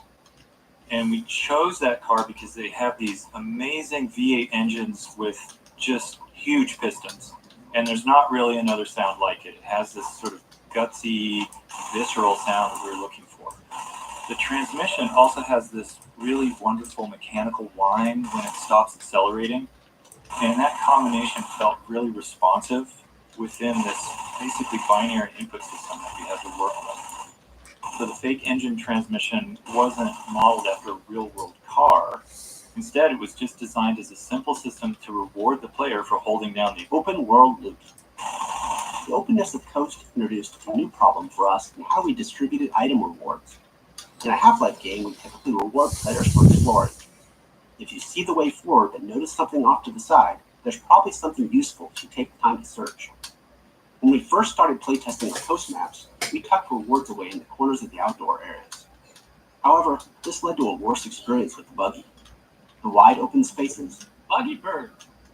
In one memorable Coast playtest, a player returned to their vehicle after exploring a house and happened to see I don't think so. They yelled at the bird, telling it to stay away from their buggy, complaining that birds often foul up their cars in real life. In our post-playtest discussion, we realized that this was the first time we'd had objects separate from the I buggy might continue my video per Half-Life 1. So we built a system to deliver the moment that Oh, it does charge. That's kind of cool. when the player leaves their buggy alone for a while, it is out of sight. I never knew that. On a seagull at a random That's definitely a new mod in the game. That was never like that in the original game. loop decals on the car body beneath it, and continues until the player returns, at which point it flies away. Naturally, playtesters wanted to be able to clean their vehicle, so we added the ability to wash the car by driving it into shallow water. It was late enough in development that we already had a tech for all of them, so the feature was quick to implement. It's one of those cases where we know only a small percentage of players will discover it. But if we can implement these kind of details efficiently and have enough of them, most players will encounter at least one.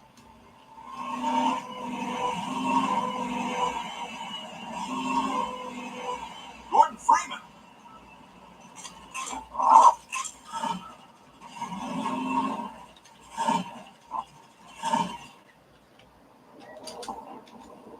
Gordon Freeman. Hurry, get in the basement. We're expecting gunships at any moment. Colonel Covet will be glad to see you made it.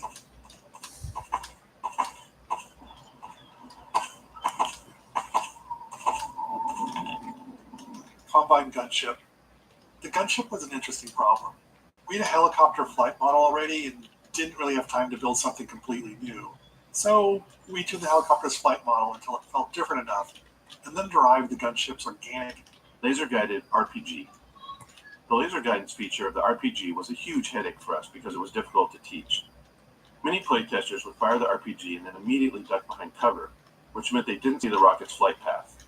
Even worse, they didn't realize the rocket was now turning around to fly back at them. We tried various HUD elements and laser dot indicators to help, but found that most players overlooked them, focusing on the enemy instead. We made as many small improvements as we could, like emphasizing the feature in Odessa's speech and enhancing the audio and visuals around how the gunship shoots down direct RPG shots. While these changes helped some players grasp the feature, we never reached a point where we felt confident that almost everyone understood it. We even considered cutting the feature entirely, but gunship combat without it was much less interesting.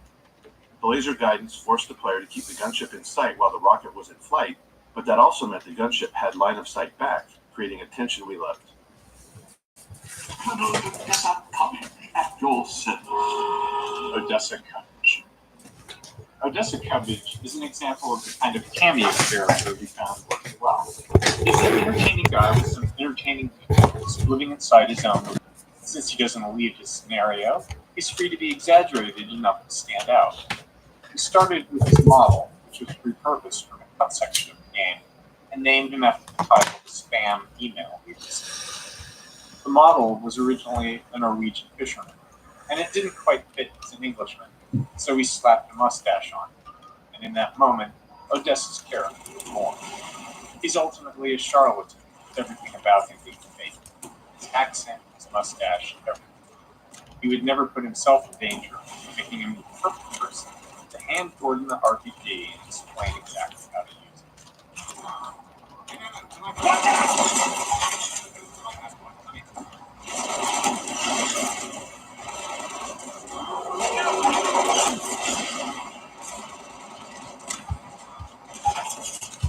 I hope there's more rockets somewhere. Are there more rockets? Oh, thank you.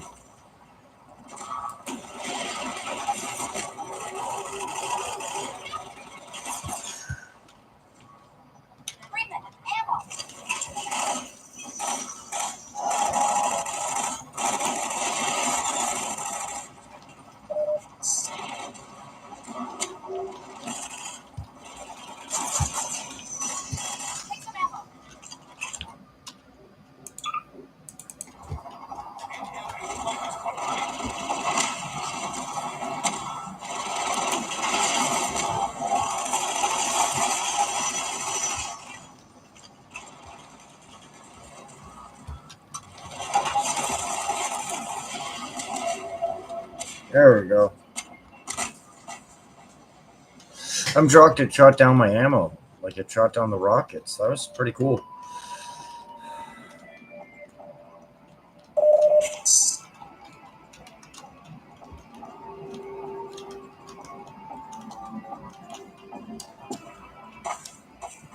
Flying vehicle audio. The large flying enemies in the game present a unique audio challenge. During combat, they're much more mobile than other enemies, and they often move a significant distance away from the player. They're also really dangerous if they have line of sight. So these factors led us to focus on an audio solution specifically around occlusion. In other words, when you can see the enemy and when the enemy can see you. And we wanted to make a clear audio distinction between when they have that line of sight. So the flying vehicle engine sounds are made up of multiple looping sounds that we play simultaneously.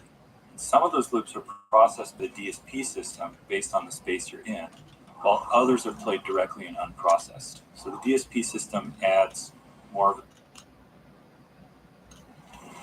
Oh, it just cut the audio on the load.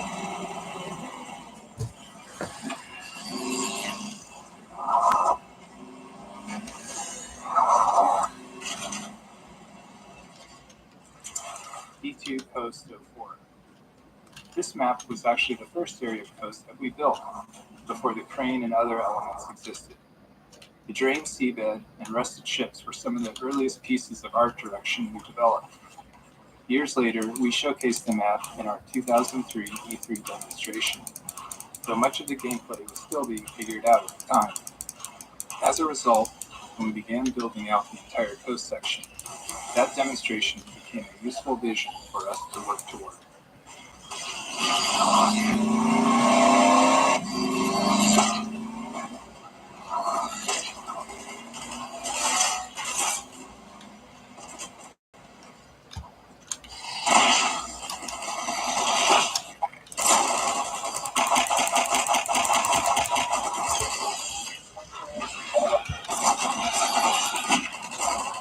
Oh, man. Well, at least I know now.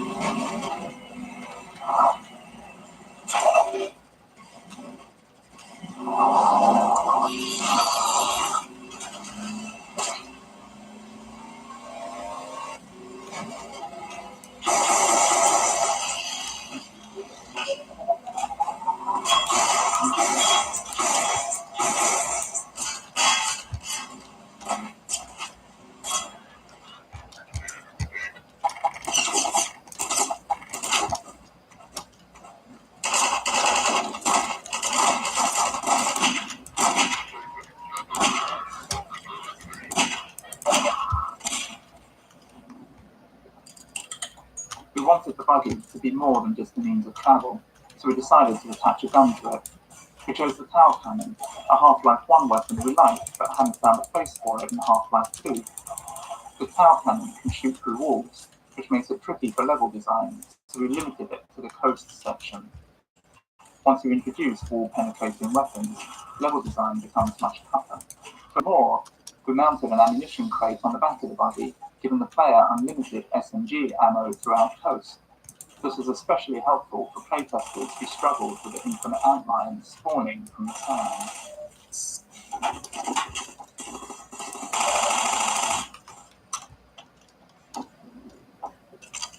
Crane. The crane took a lot of fine-tuning to get right. Something that needed to generate so much physical force was always risky, given the limitations of our rigid body physics and destruction technology. For example, the magnet was never going to fully meet player expectations for something with that much mass. But because the crane was stationary, we could carefully choose everything within its range and fine-tune as needed. Fortunately, most players didn't seem to notice the rougher edges, likely because of the sheer novelty of interacting with something like it in a vaguely realistic physics environment.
moments. Some memorable moments in the game come from the interactions of multiple game systems, but sometimes we realize these moments are likely to happen only rarely. When that's the case, we often wish more players would experience them. There's a tension here. The more we know players will encounter something, the more effort we can put into it. But if it feels too artificial, the moment can come across as forced, and players may not respond as positively. The gunship cinematic deck is an example where we nudge things a bit, trying to increase the chances of a memorable moment without being too obvious. The design of this area and the gunship's flight path make it likely that the player and the gunship are in the right spots when it does. If they are, we trigger the gunship's crash into the cars. If not, it dies.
Ambush. One of the general challenges of a Half-Life style FPS is that the player is constantly moving forward into spaces they don't know. This means that when they find themselves in combat, they're in unfamiliar areas with no knowledge of how to approach the fight. We use many different methods to help the player with this problem, and this ambush is one example. Upon arrival, the player fights a group of Combine among these houses. During the fight and the exploration afterward, the player has the chance to learn the arena layout. Then, when the player explores up into the static, we spawn a second wave of Combine. In that second fight, the player now has the advantage of knowing the layout, allowing him to make more tactical decisions in defending against the ambushers.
We had grand plans for this encounter.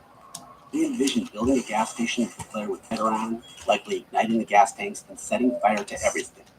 We imagined the player driving away from a raging fire, but budget and performance were harsh constraints in 2003, and the station had to keep getting smaller and simpler to fit into Coast's large levels.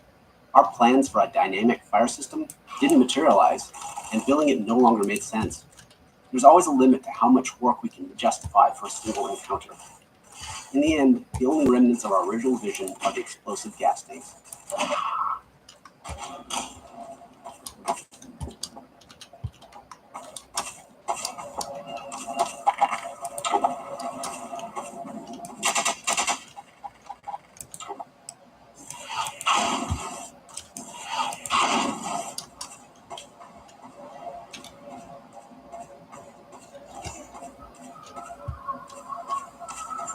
Gas station. We had grand plans for this encounter.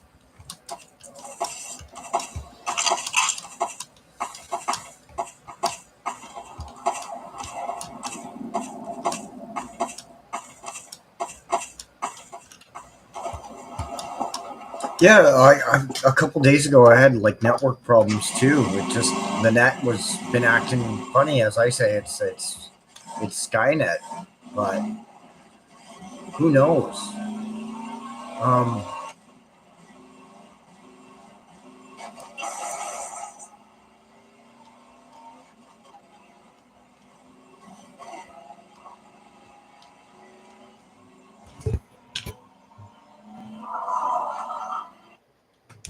I remember the days when I had like my first video card was half a kilobyte. I remember that. It was 512 kilobytes for my first video card. Like, we've come a long way. One performance challenge we faced in Coast was handling wide open spaces that included buildings with highly detailed interiors, or at least they were detailed by 2003 standards. When the player was outside, we wanted to allocate as much of our budget as possible to rendering that space, without losing resources to the building interiors. But unless we were willing to board up every window and door, the player could still see inside. Occlusion. In Half-Life 1 and much of Half-Life 2, the world consisted mainly of enclosed tunnels and corridors, which worked well with a binary space partition, or BSP tree. Essentially, this tech allowed us to quickly sort through the geometry and determine what might be visible in the player's view. But the open areas in Coast and other outdoor sections didn't suit that approach, so we needed some new tech. Area portals were one, detail objects. Once we had outdoor sections running, it was clear they needed some form of high-frequency detail, so we added small foliage elements, like grass and shrubs, across the displacement terrain. But we knew we couldn't afford, which is to say we didn't have the time, to hand place them all. So we built the detail object system, which generates small foliage elements automatically based on displacement material. Each material specifies the type of foliage to place along with a set of parameters. At map compile time, the system calculates random points on the surface and selects foliage to place there. Given performance constraints, there was still a fairly complex hand-authoring process for foliage texture sheets, allowing us to render all of them in a single pack.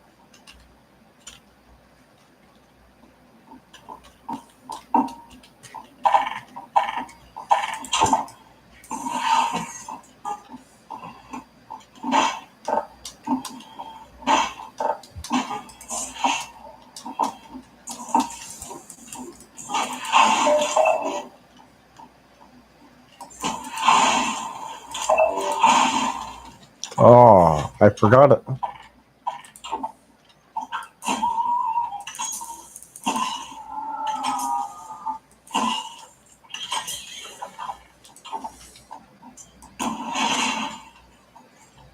I forgot about the crossbow. Terrain and performance. Our performance budget was often a significant constraint when it came to combat, and even more so for combat on terrain surfaces. When NPCs move, they perform many small spatial probes to determine if they can safely navigate their chosen path. To help visualize it, imagine they can't see and are constantly... We're all John Connor in some way.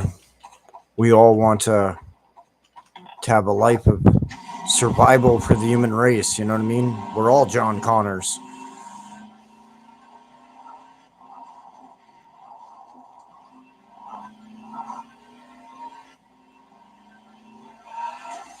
Oh, so I have to turn off something. That's annoying. Oh, not this part. Oh, man. I remember this part. It's been so long.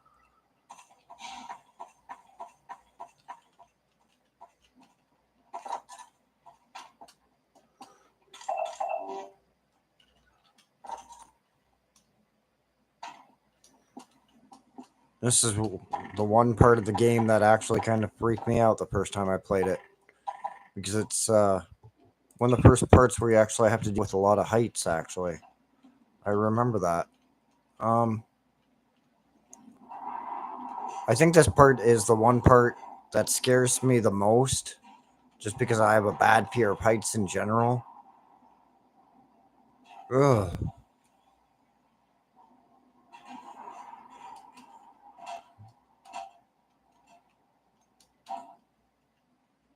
Where am I supposed to? Oh, I see. I have to jump up here. Go over here.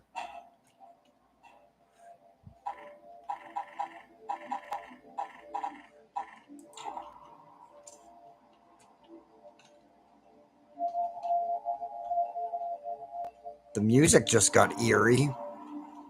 But I have a bad fear of heights. Like this, it just intimidates me in some ways. I'm just like, I wouldn't say necessarily it's scary. Maybe, yeah, like this would terrify me in real life if I had to do this. I'd have to take it extremely slow and just breathe. Bridge playtesting. The bridge section was always a high point in playtests, with testers consistently having strong reactions to it. The tension they felt while slowly making their way over the girders was visible in their movements. Over time, we layered more challenges into the traversal, and playtests only became more entertaining to watch. From the train rumbling across the bridge and shaking the player, to a surprise head crab in a shack that seemed like a safe haven midway through, we did feel a little guilty relishing the playtesters' visible stress, but we weren't total monsters. After players made it across the bridge, they breathed a sigh of relief, disabled the combine shield, and then realized they had to return across the underside. Concerned they might be bored on the second trip, we decided to add a gunship to keep them company out on the girders.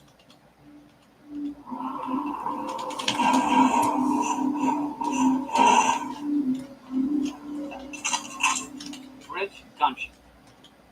We were particularly happy with the gunship fight, despite it being tricky to set up given the level geometry.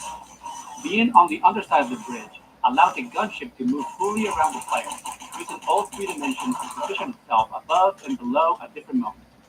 The girders provide plenty of high-frequency cover, creating opportunities for the gunship fire to produce a fun and dynamic visual and audio display.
Okay.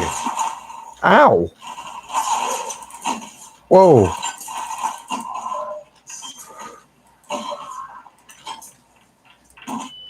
That was funny.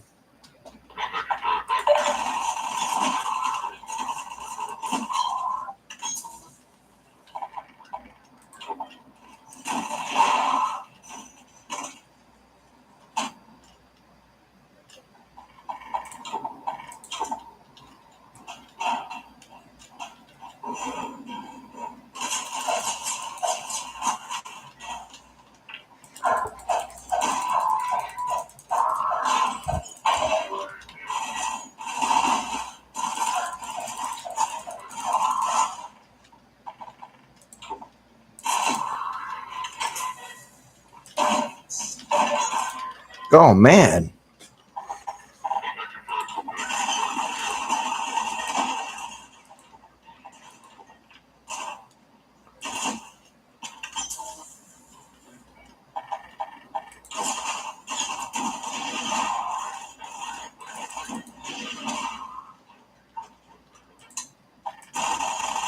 Ah, charge. That was funny.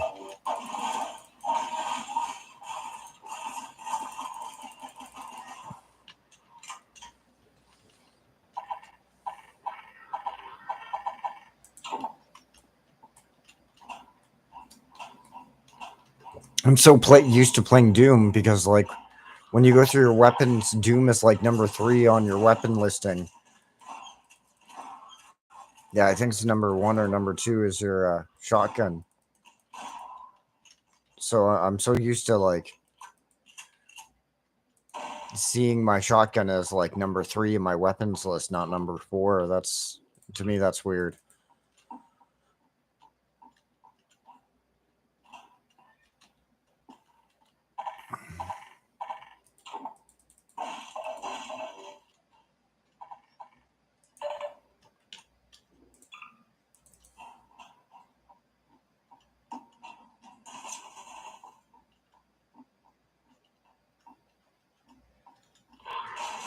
Whoa.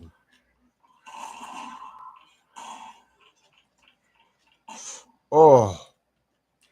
You bastard. I did not expect that.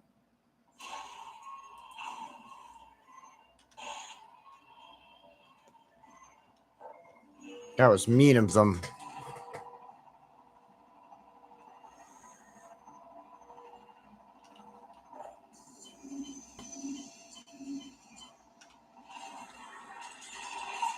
The gunship.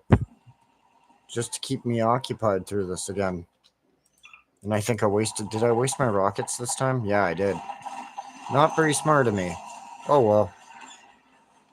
Hey, go down the ladder. Like, yeah, let's cross some more through the ladder. That's smart. Yeah, take that to the face. Okay, let's keep going. Whoa. Scary. Oh, at least they gave me some life. That was nice of them. Whoa, I thought I was going to fall there. Fuck you, head crab. Apply to forehead. Head crab. Apply to forehead. Thank you for complying. Whoa. I'll do a quick save here, just so I don't meet my end here. Ow.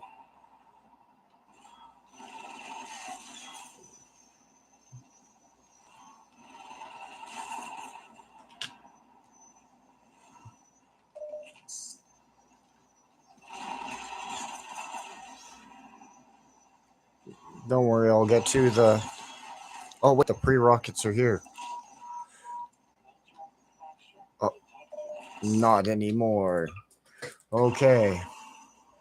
We're almost there.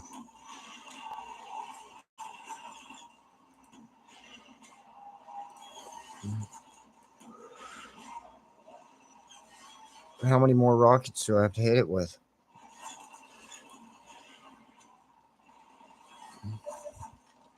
Whoa. I'm gonna die. No, I finally took it down, too. That was funny.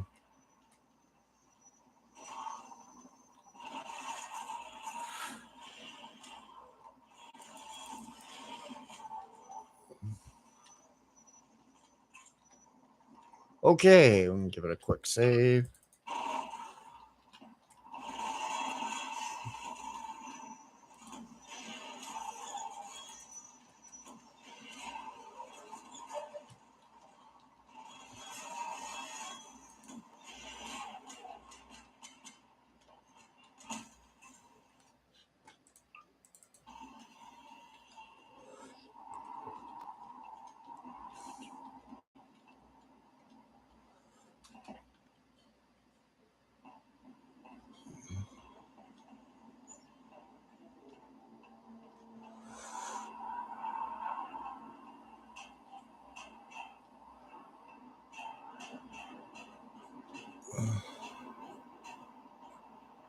Oh, I broke my leg. I'm crawling now. I'm crawling. Ow. Oh, God, that was rough. Thank God there was extra life. I'll be right back. I'm just going to grab a little coffee out of my coffee maker. Ooh. It's dark.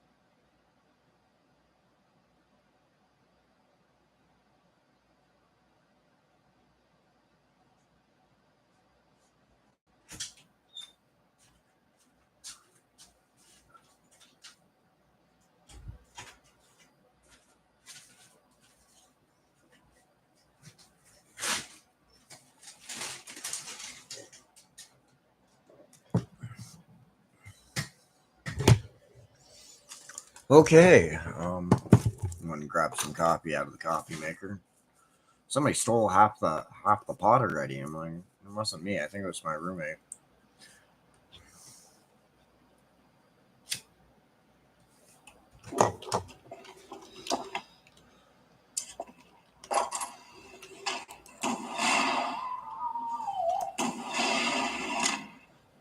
That solves that crap.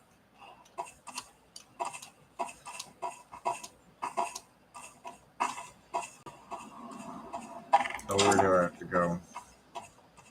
Okay, go grab my car, get the hell out of here. Okay. Okay.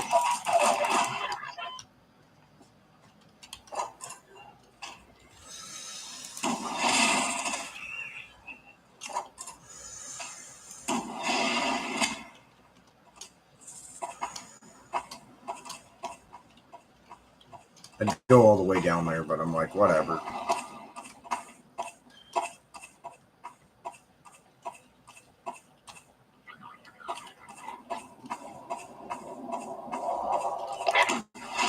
This game was, I think this was originally came out in 2004, I believe. I'd have to double check.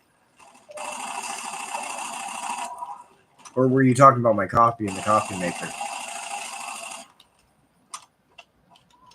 Yeah, I just made a pot maybe 2 hours ago. And I use a coffee press. Like, dead serious. I can't stand instant coffee. It just turns my stomach. I don't know what it is about instant coffee. Yeah, same with decaf coffee. I can't drink that crap. There's no way I could drink that. It just kills my stomach. Yeah, I gotta run all the way back up here. I put the car right on the edge there. My little buggy.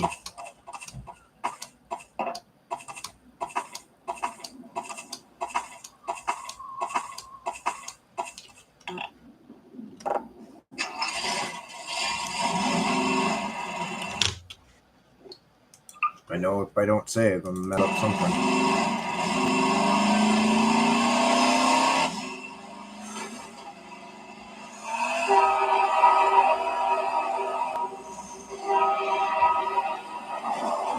Oh no! I got stuck. That was funny. And if you do it right,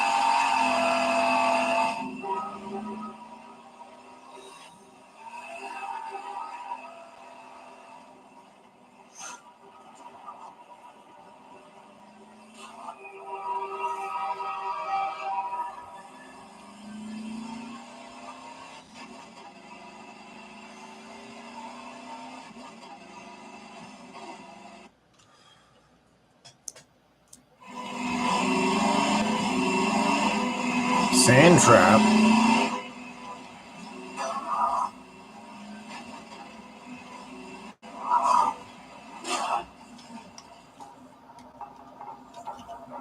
"28 transitions later."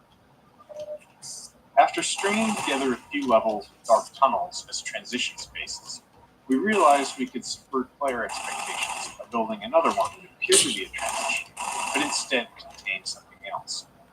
Like everyone else, we saw 28 Days Later in 2002, loved it, and immediately wanted to create an escalating zombie encounter in one of our dark tunnels. It came together quickly, and we were pleased with the result. Years later, we met Alex Garland, the writer of the film. He'd played and enjoyed Half-Life 2, and we confessed that his movie inspired the second.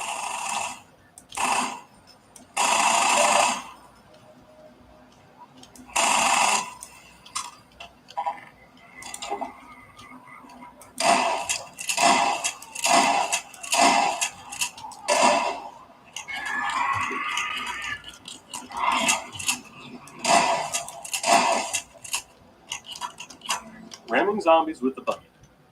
As human beings, we have expectations for our physical world, as mentioned a few times in this commentary. One of those expectations is, if you hit a zombie with your car, it should get absolutely booted into the air. But getting this effect in-game isn't as straightforward as it is in the real world. For performance reasons, enemies like the zombie use a simplified collision box during gameplay.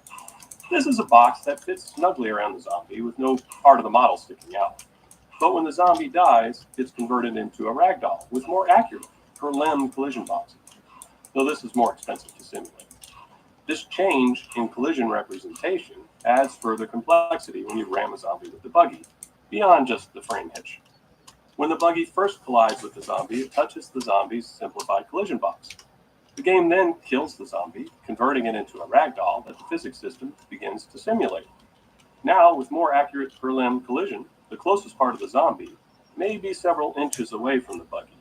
As a result, the next time the physics system simulates, the zombie starts falling from gravity because the buggy is no longer pushing it. While it's only a short moment before the buggy reaches the zombie again, this small discrepancy made ramming zombies unsatisfying. They often fell out of the player's view. To fix this, we saved the force the zombie's collision box received when hit by the buggy, and applied that same force to the ragdoll after conversion. We also added a slight upward force to the ragdoll, launching it a bit. With these tweaks, zombies reliably folded over the front of the buggy when hit, which better matched player expectations.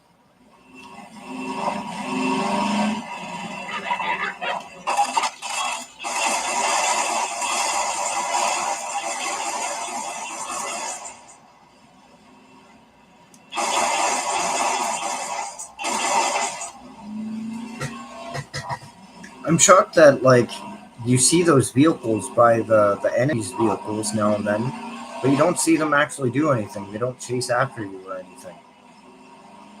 I'm shocked you don't see that in this game.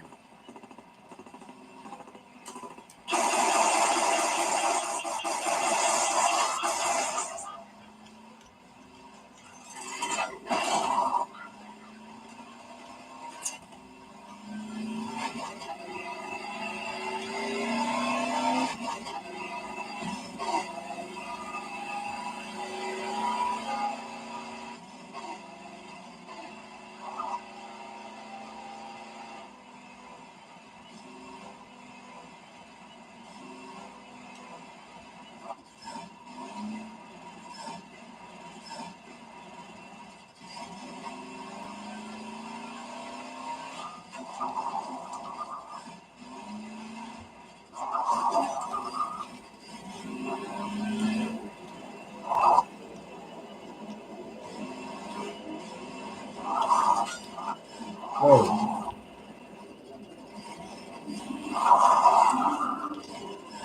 This thing's control is a little poopy. I guess I'm used to GTA too much. A little more reliable on the left and right.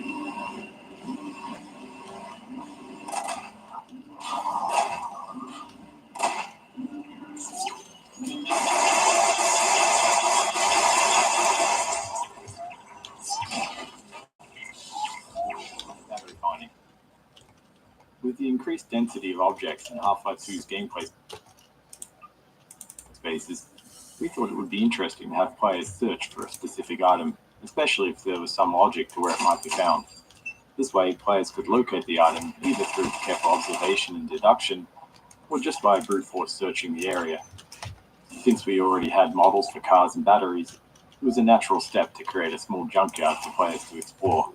We also hid a couple of extra batteries in unexpected places for the players who chose the brute force method.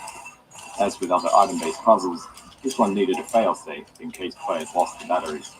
You can try throwing all of them over the cliff if you want to see what happens.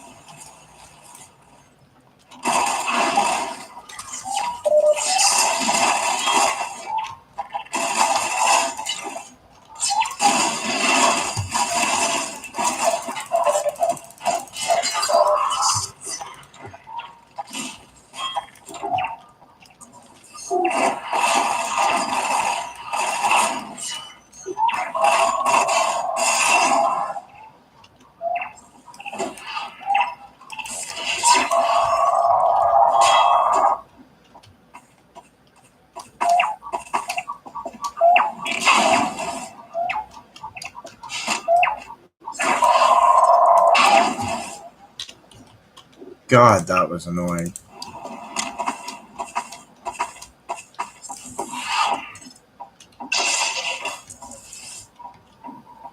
I think it was in the back here.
Yeah, like I'm willing to mess around with the engine.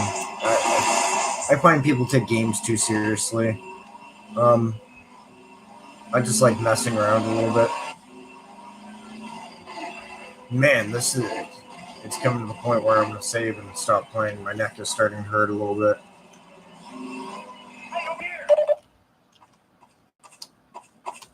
Performance constraints.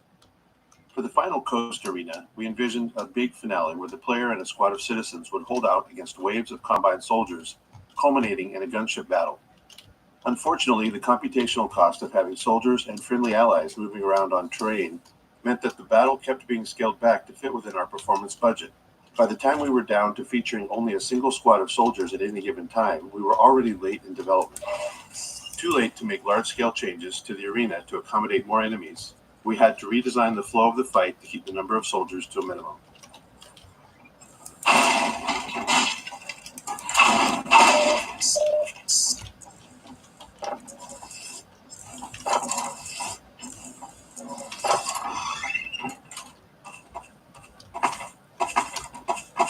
Get your car in the garage. Buggy removal. Once we reached the point where we wanted the player to leave the buggy behind, we had to be very explicit about it. Throughout Coast, players had been leaving the buggy and then returning to it. So we found that playtesters would try to bring it along if it looked even remotely possible. This small garage scene primarily exists to signal clearly that the player is done with driving and will be proceeding on foot. Okay, Doc, you'll have to go on foot from here. There's a secret path along the cliffside, but no one's going anywhere until we fight off this attack. Maybe you're here to fight alongside.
dropship deployment. Deploying soldiers from the dropships was tricky, as it required NPCs to spawn inside another solid object. To get them into the open where they could start navigating normally, they immediately play an animation that has them leaping out of the container the moment they spawn. Once that was working, we encountered another issue. Savvy players would simply just wait outside the container and shoot the soldiers during their exit animation. To counter this, we added a turret to the container to defend the soldiers as they exit. It doesn't fully prevent a player from taking advantage, especially if they're using an indirect weapon like a grenade or something. But that felt realistic and like a true-to-life countermeasure someone thinking strategically might take.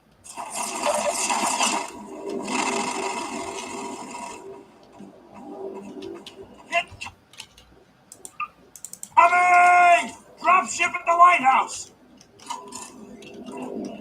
Need this med kit.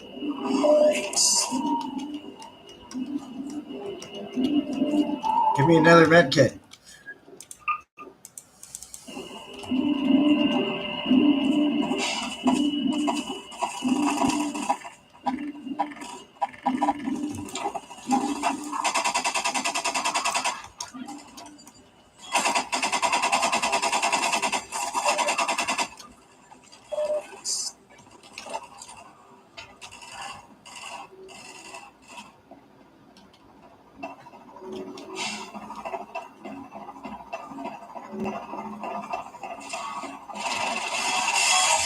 Lighthouse gunship.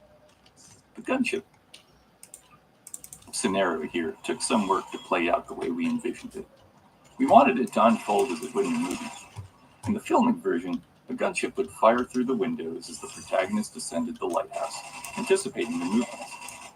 To simulate that anticipation in the game, we set up a complex series of trigger volumes along the staircase. As they detect the player moving up, they instruct the gunship to choose a new flight path that matches the player's altitude.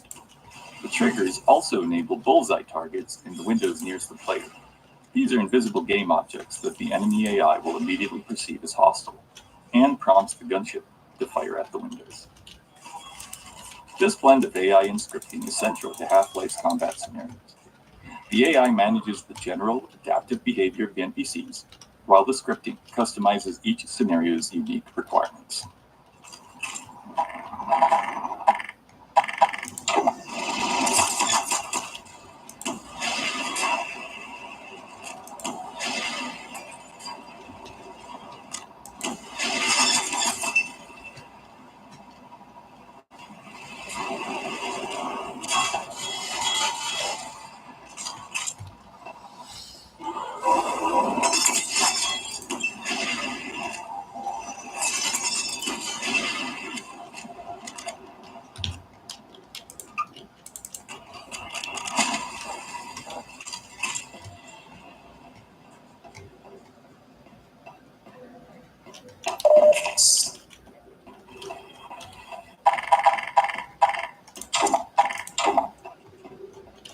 This way, Dr. Freeman. We'll take the cliff path before another gunship finds us.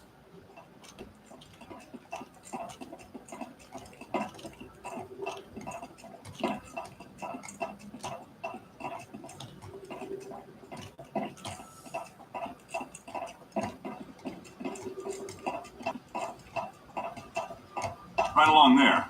And watch your step.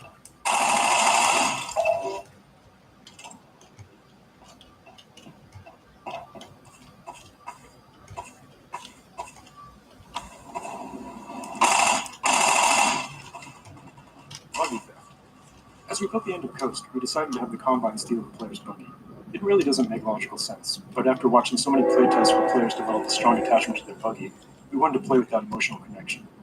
Once we implemented the theft, we had playtesters yelling at the Combine for stealing the ride, something we took as a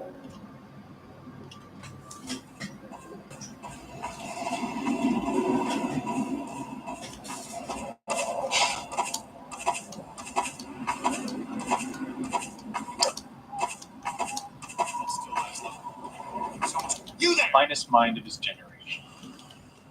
Here is another small interstitial scene that ended up working well. The only requirement for this moment was to teach the player to stay off the sand. Prior scenes, we were still focused on simply making it functional. By the time we got to this one, we were becoming more comfortable and started enjoying the process of putting extra thought in those moments. In doing so, we pushed the characters beyond being mere signposts, creating something more interesting and entertaining.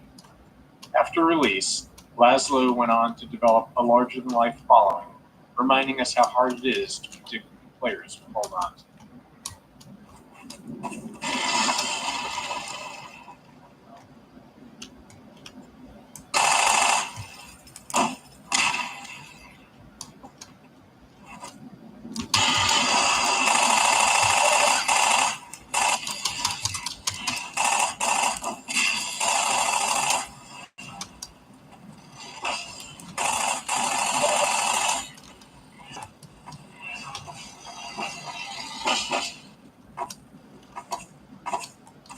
Floor is lava. Building gameplay around broadly understood concepts like the floor is lava made treating it easy. We like how our physics system allowed for a high degree of creative freedom in how players chose to tackle. Some build walkways out of many objects, while others focus on using just their two favorite sheets of metal. Some carefully follow the path up in the rocks, concerned about falling, while others move directly towards the exit, perch on objects just above the sand. Playstyles vary. Some players consider it a failure if they summon endline, reloading immediately, while others enjoy scrambling back on the rocks to recover. We also like that it functions as a navigation puzzle, but could be turned into an arena if players prefer. Some just jump onto the sand and spot their way to meet it.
Sandtrap Thumper.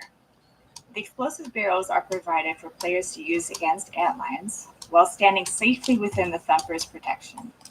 But we're also using this as a hint for the upcoming antlion guard encounter, where players often use similar tactics to win the fight. Vortigaunt Extraction.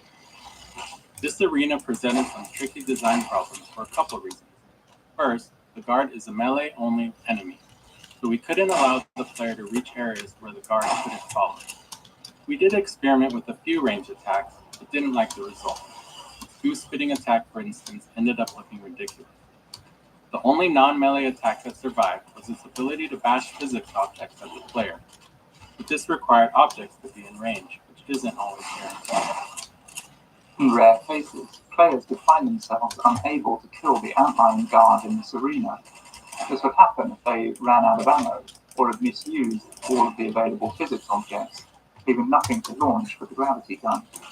To address this, we added a citizen on the mounted turret above the gate as a failsafe, allowing the stuck player to rely on the citizen to kill the guard.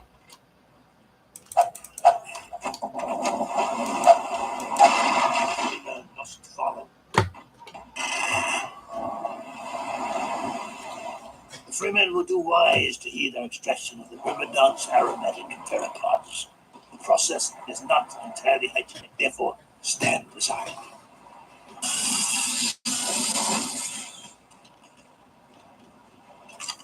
Freemen will have need of these pteropods on the path ahead. Gather them now.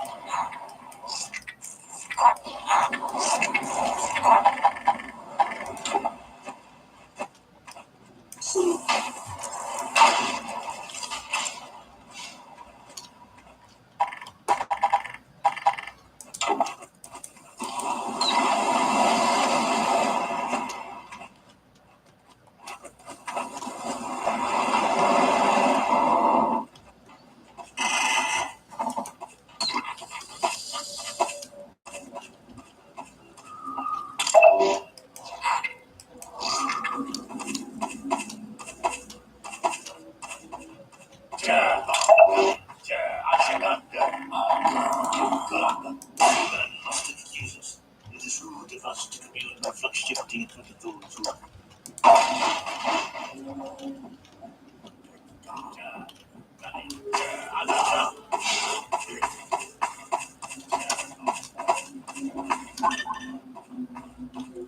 Keep going, Dr. Freeman.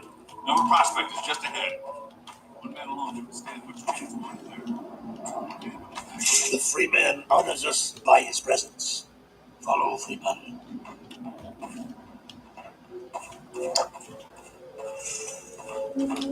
Bug bait training. This clumsy bug bait training is where we landed, having run out of time, but needing players to understand the tool for Nova Prospect's design to work. Generally, we aim to add enough flavor and context to training so it doesn't feel like training. It feels like a natural part of discovering something new. Here, though, we didn't quite manage that. As obvious as it may seem, bug bait wasn't something players intuitively grasped. We're well into the game now, so players have plenty of experience dealing with enemies. Before we added any training, the first playtesters who collected bug bait entered the next level and instinctively shot the first antlion they saw, because that had been working up until then. Half-Life tends to encourage a shoot first, ask questions later approach. Similarly, when players reached Nova Prospect, they didn't think to throw bug bait at the Combine soldiers and instead relied on their usual weapons. So, we needed this training not only to show how bug bait works, but also to demonstrate that antlions would be close to the player without attacking. Oh, yes.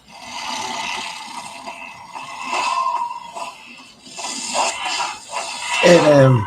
Get him!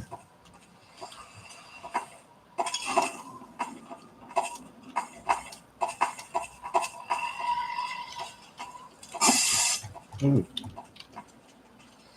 Now, Lieutenant Bell, apply pressure to your therapod to signal the antlions in your command to follow you.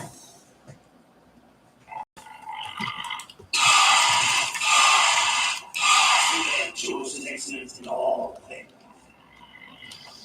And now this one must bid the Freeman farewell. Nova Prospect lies just beyond. Remember well what you have learned here. The Eli Vance has greatest confidence in you.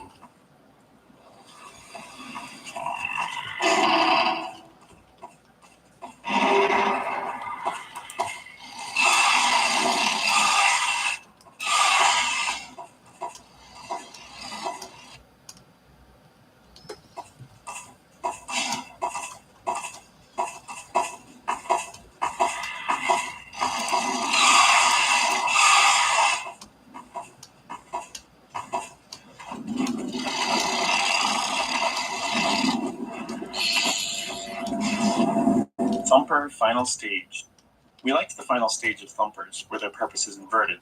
Now, instead of serving as a tool for safety, they act as a blocker for the player's antlion army. However, we probably should have incorporated more thorough thumper training before this point. While it was acceptable for players to only partially understand thumpers in the earlier coast levels, the stakes are higher now because players are also trying out bug bait. Assault on Nova Prospect. With an infinitely respawning antlion army on a coastline assaulting a fortified combine base, it was hard not to try a Normandy-inspired level.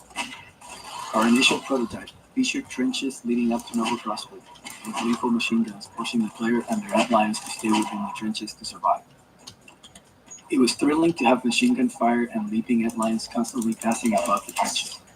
Unfortunately, we couldn't make it work within our performance budget, and ultimately had to set it aside in favor of a completely different layout. However, the mounted guns remained, as their lethality proved useful in encouraging players to rely on their antlions.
Nova Prospect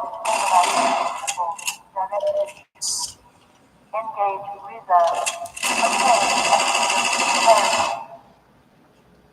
Looks like a nice little waterfront there.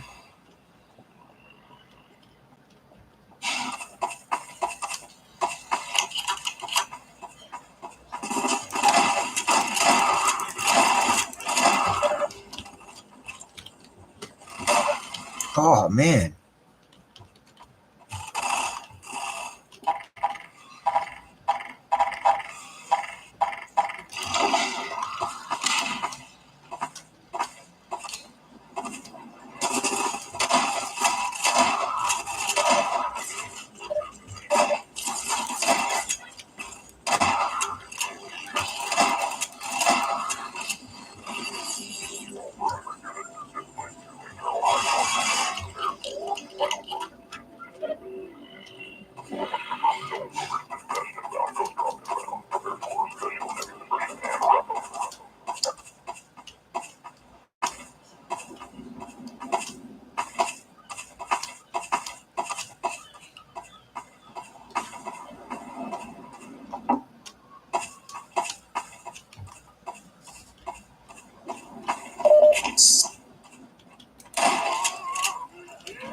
Oh, God.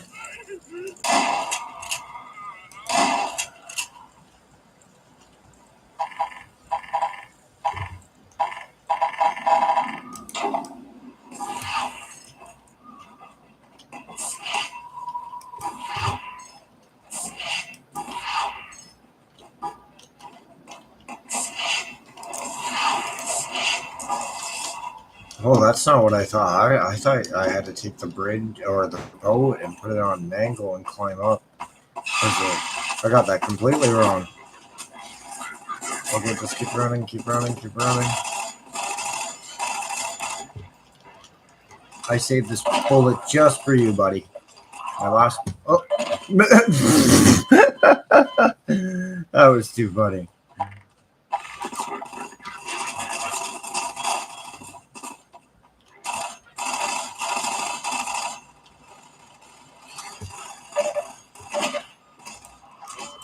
Oh,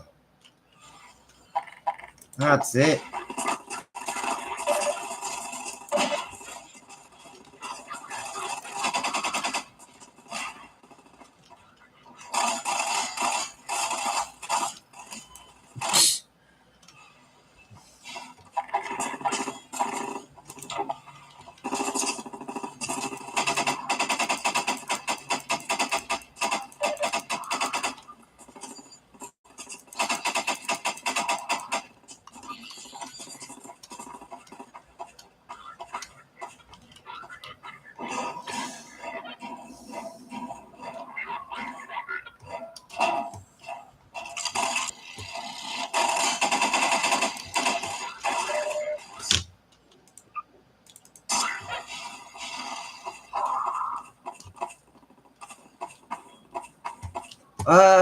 Good thing I saved.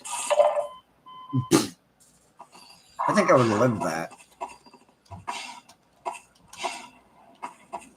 Whoa, whoa, whoa. Hey, come on, jump. Where am I supposed to go? Move. Oh, I see. I jump here and jump over here.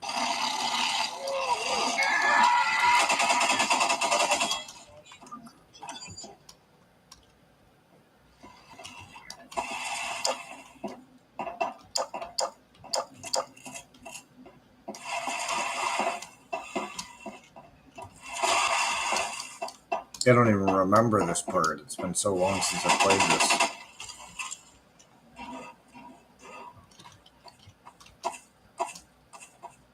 Nova Prospect Yard. The combat throughout the Nova Prospect Yard was largely inspired by our early observations of antlions fighting combine soldiers. The antlions' high mobility and melee attacks paired well with the soldiers' range lethality and vulnerability up close. Antlions look great under fire, with particle effects flying everywhere, and when they finally reach a soldier, the resulting ragdoll effect is incredibly satisfying.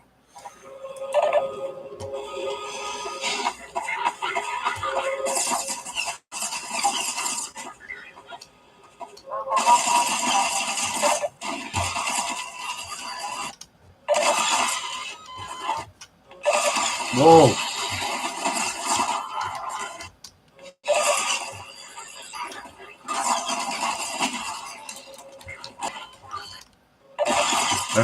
That's make it that not dash flat. Oh.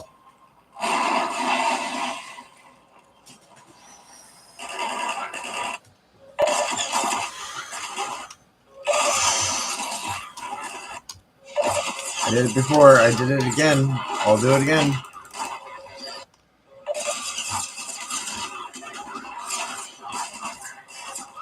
Just need to find an area. Oh, almost. Just trying to run through it.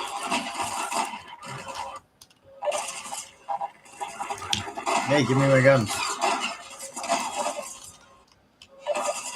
Ugh. Cringe. At its finest.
I can do it. I can do it.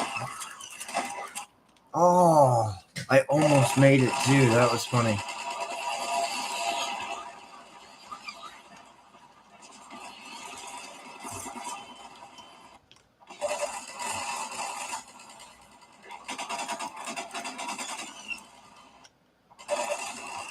I can't stand here too much longer.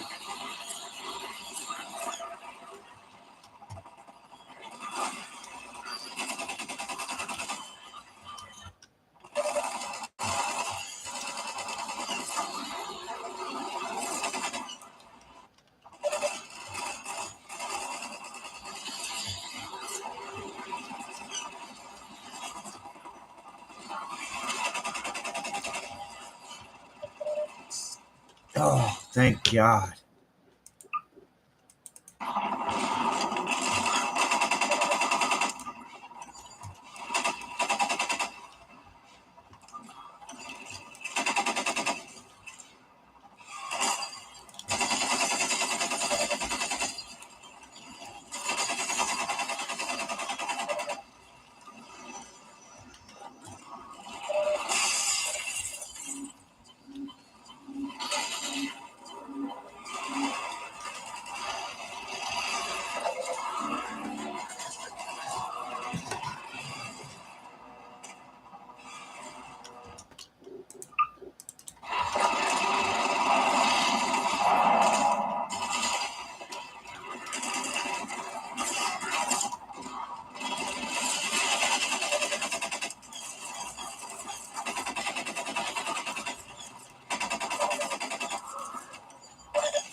Ow.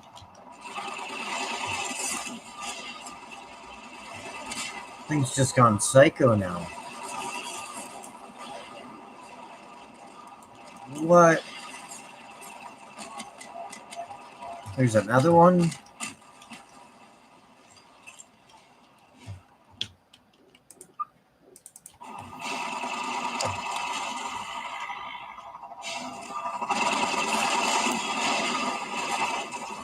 What?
Whoa. That was just so that was cruel. What?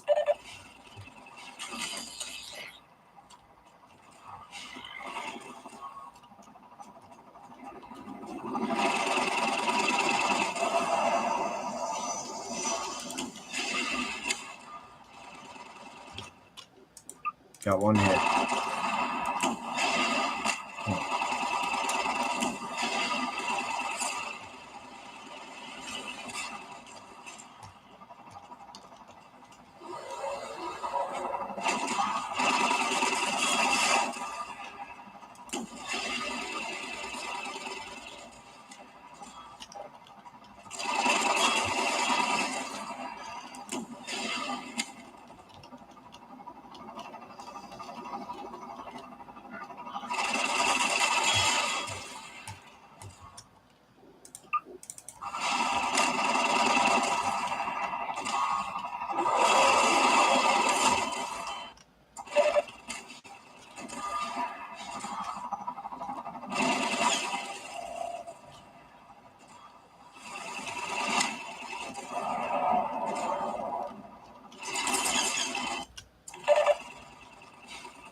Oh, man.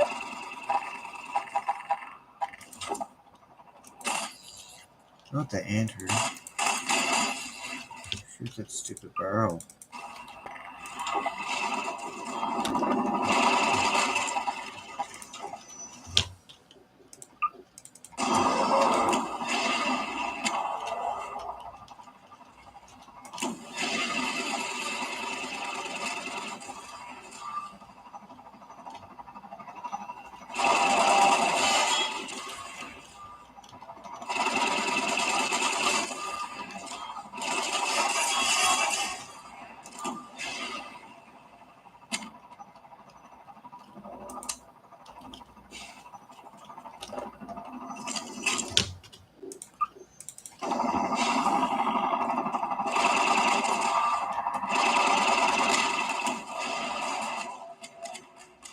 Finally. Jesus.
magic wall.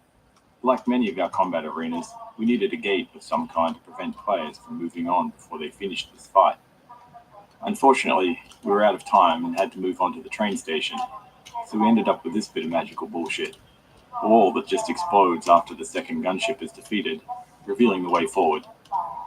We reassured ourselves that most players wouldn't notice, as they'd be busy fighting the gunships, and our playtesting had shown that generally they all finished the fight before they reached this point, with enough explosions throughout the arena.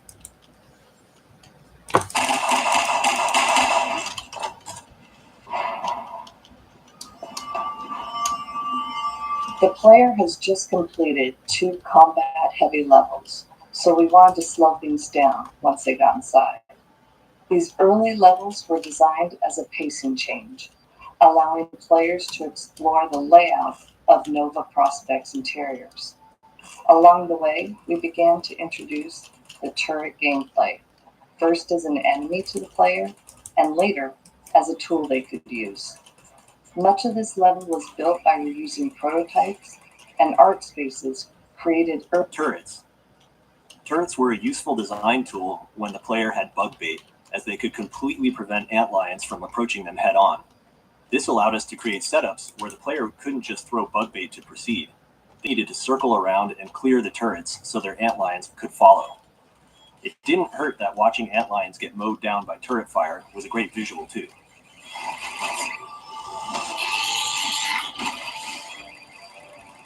Nova Prospect process. Like Ravenholm, Nova Prospect was initially designed with significantly different gameplay than what ultimately shipped. The first version focused on player versus combine soldier combat, with no involvement of antlions. Unlike other areas of the game, where gameplay and art evolved together, Nova Prospect received a large art push early on. This produced a set of reusable, polished sections of level geometry with art already applied. Assembling Nova Prospect from these pieces worked well, as the prison's layout was naturally repetitive.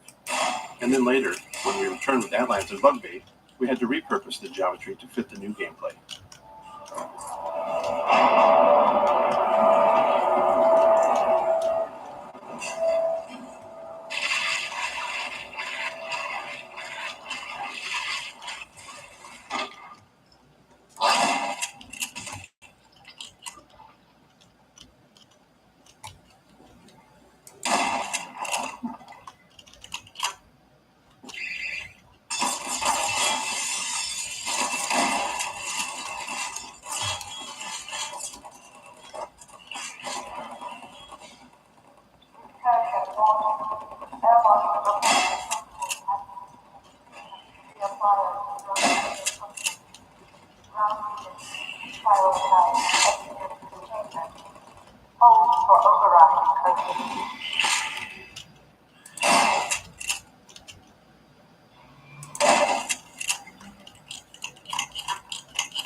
an endlessly respawning antlion army attacking turrets and soldiers meant we had to spend time figuring out the player's role in Nova Prospect combat.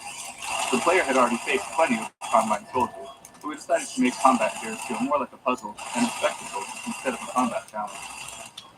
With that in mind, we created setups that remained in a steady state until the player intervened. By directly killing enemies, the player could tip the balance in favor of the antlions, but we wanted to make bug bait usage especially rewarding.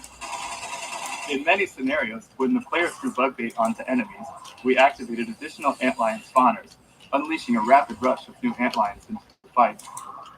The resulting carnage was the reward that made bug bait satisfying to use.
Having an endlessly respawning antlion army attacking turrets and soldiers meant we had to spend time figuring out the player's role in Nova Prospect combat. The player had already faced plenty of Combine soldiers, so we decided to make combat here feel more like a puzzle and a spectacle instead of a combat challenge. With that in mind, we created setups that remained in a steady state until the player intervened. By directly killing enemies, the player could tip the balance in favor of the antlions, but we wanted to make bug bait usage especially rewarding. In many scenarios, when the player threw bug bait onto enemies, we activated additional antlion spawners, unleashing a rapid rush of new Ragdoll Vortigaunt. There's a lot of pain to see in this dead Vortigaunt, pain of our level designers. At the time, our development tools didn't allow us to directly pose a ragdoll, which is to say, when an NPC dies and it systemically ragdolls to the ground, we didn't have any control over what pose it ended up in.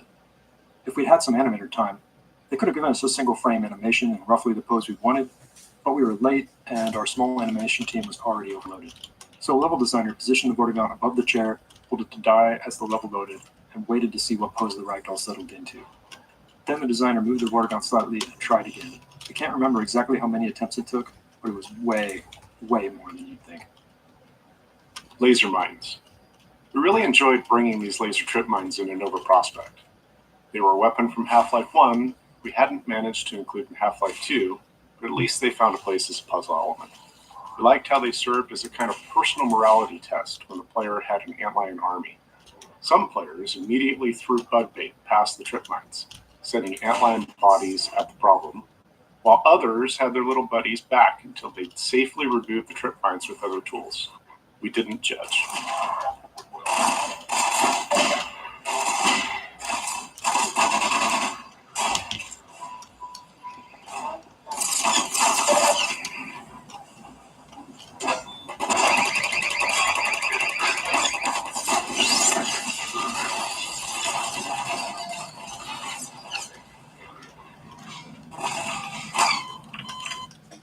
Laser mines.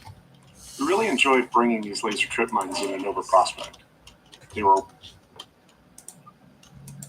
weapon from Half-Life 1 we hadn't managed to include in Half-Life 2, but at least they found a place as a puzzle element.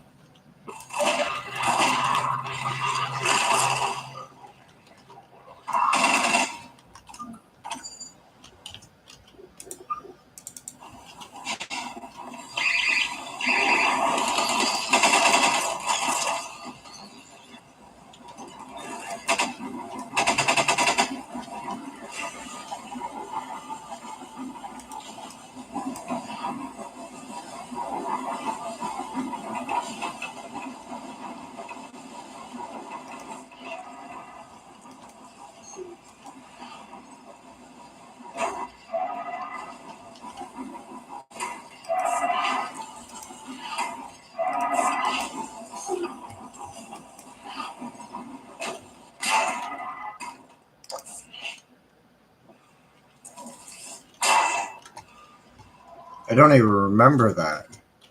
Yeah, it's been so long since I played this.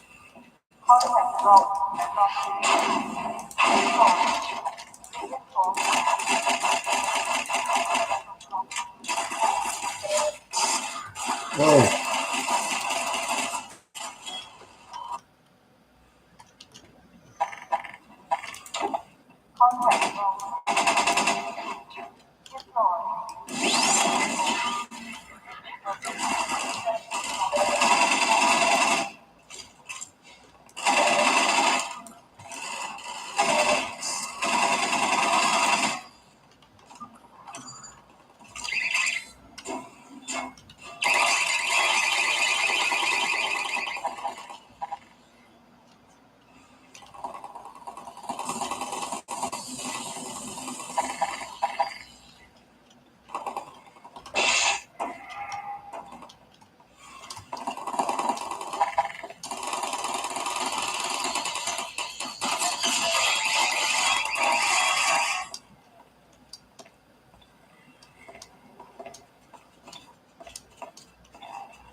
Okay. I'm almost at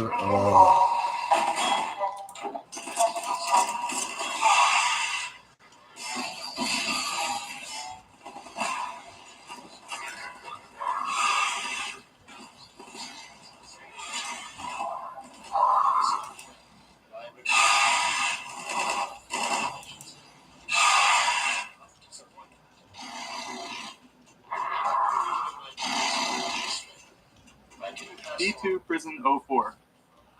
Throughout development, our artists created small vertical slices of environment, which we called art zoos. These zoos laid out how to use textures and props to create gameplay spaces that achieve their visual goals. However, when building the prison's gameplay track, the repetitive layout allowed us to use the art more directly. This map was initially built as the primary art zoo for Nova Prospekt, but after being used to test various gameplay prototypes, including those that eventually led to Bugbait, it became part of the actual level architecture.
Something seriously wrong with the AI there. That was a little weird. This is not some agent provocateur or highly trained assassin we are discussing.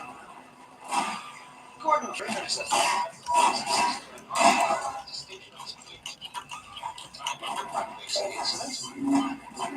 I have good reason to believe that in the early years, it was a mistake that precluded further development of covert skills.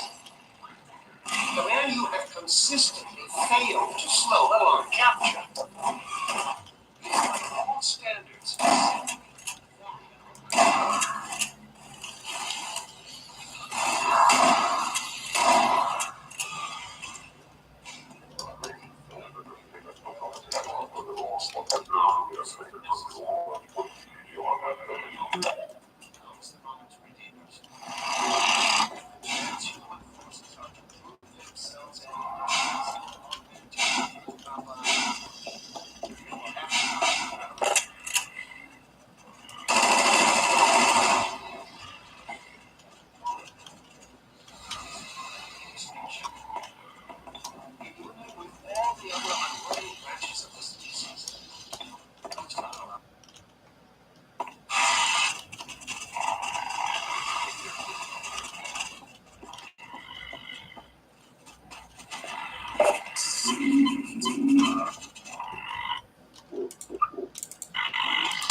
It's annoying. D2 Prison 05 start. With the player able to move a large number of objects, we often ran into challenges, especially given the limitations of 2003's CPUs. One limitation was that our AI navigation system wasn't aware of dynamic physics objects, like these metal beds. While our NPC movement system could detect and avoid physics objects while moving, they were essentially invisible during navigation queries for strategic planning before movement. Laundry. By the time the player reaches this level, known as Laundry, we're confident they're comfortable using bug bait to solve combat scenarios. So, we wanted to raise the stakes a bit by creating a scenario that encourages the player to get even more involved, combining bug bait with their full set of weapons.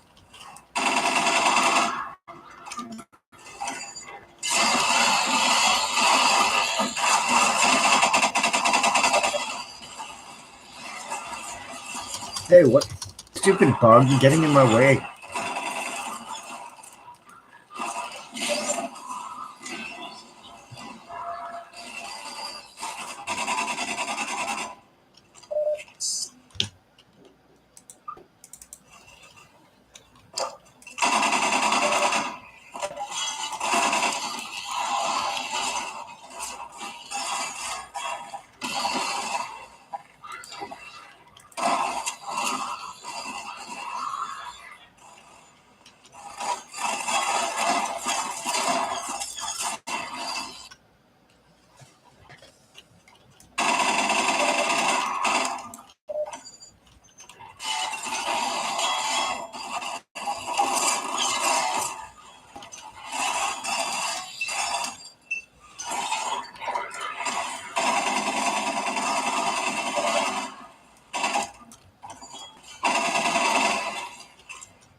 Kitchen.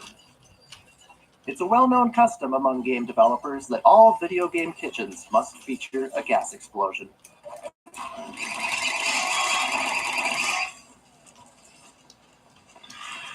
Kitchen. It's a well-known custom among game developers that all video game kitchens must feature a gas explosion.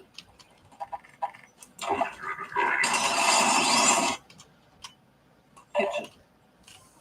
It's a well-known...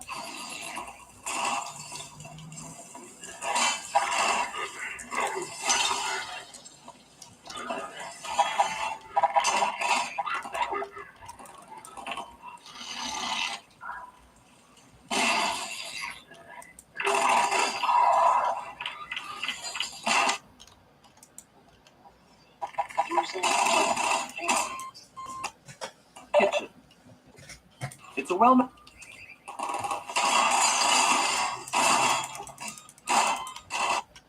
Kitchen. It's a well-known...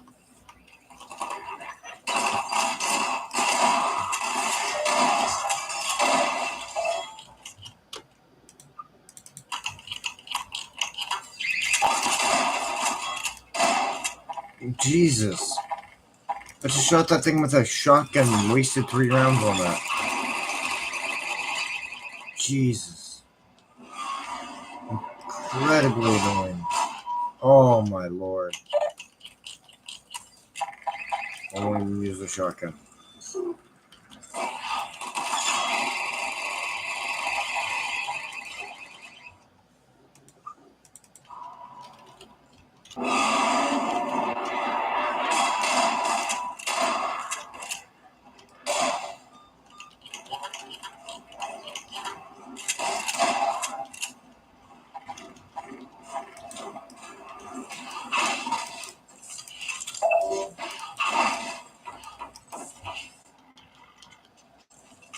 One-way drop.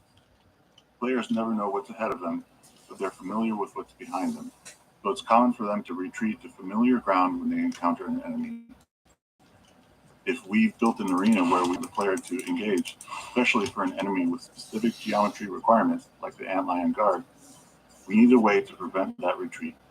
A common solution is to require the player to enter the arena through a one-way drop, something you've likely noticed a few times already.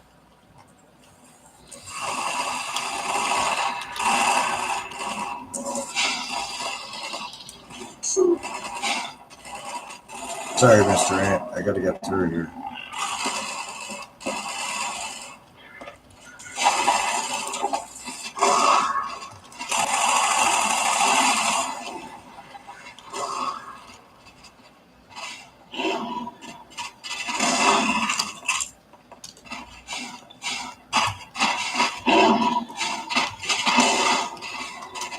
Boy, that's not nice.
Players never know what's ahead of them, but they're familiar with what's behind them.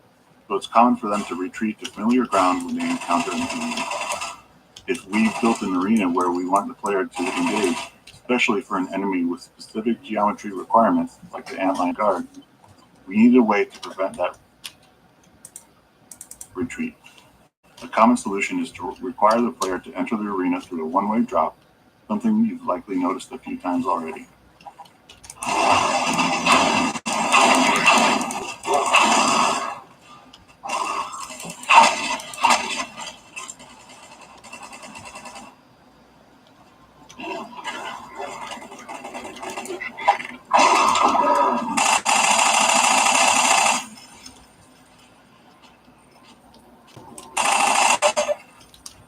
Took me a second there to figure a way out of it. I thought you had to knock off the ant thing. I thought you had to hit off the pillars and the ceiling was going to fall in on them.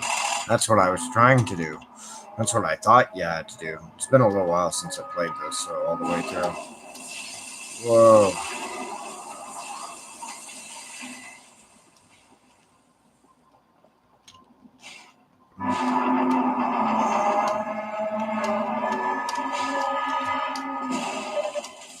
Oh, thanks. Now what am I supposed to do?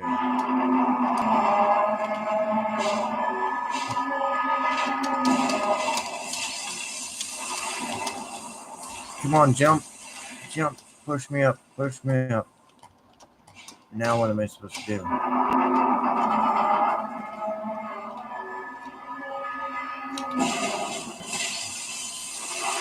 Whoa, that's nice.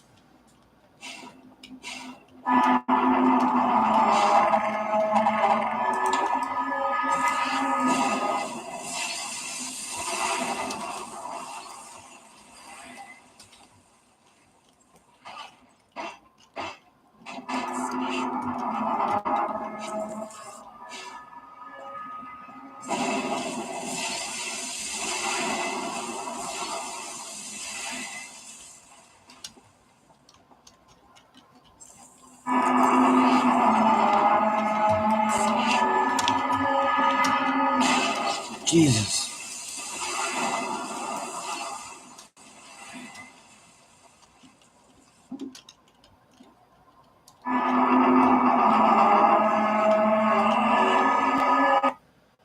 I don't even remember this part in the game. I don't remember any of this. Oh, Jesus. Go away. Just... I don't care. Just die. Take that. Holy smokes.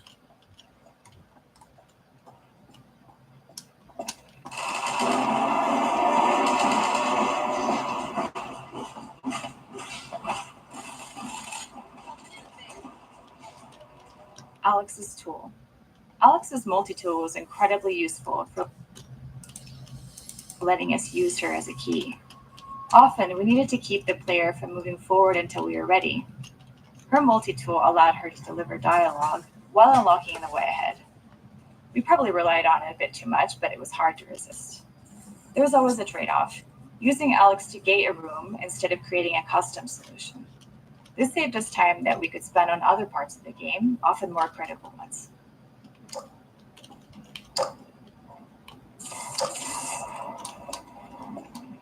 Alex as companion. This section became an unintentional prototype for what Episode 1 would eventually feature. Alex as a companion, moving smoothly along a path that blends dynamic combat with scripted choreography.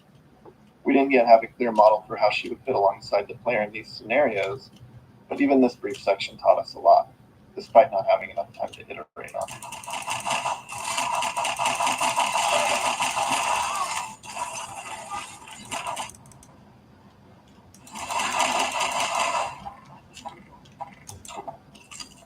All right. Over here.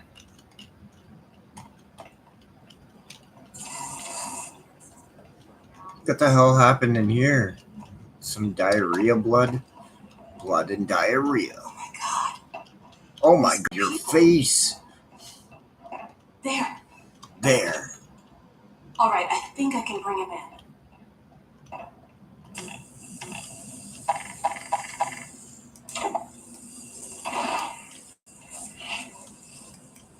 There. He's on the way. Let's go meet him.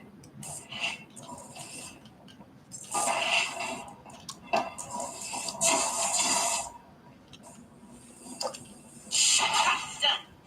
Follow me. Oh.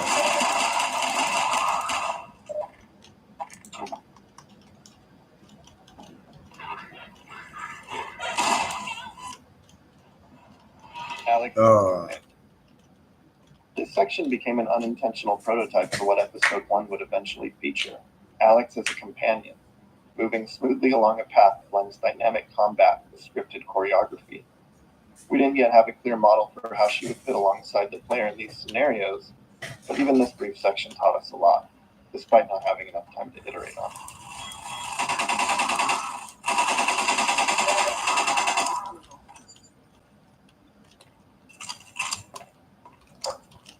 What happened in here? Diarrhea room.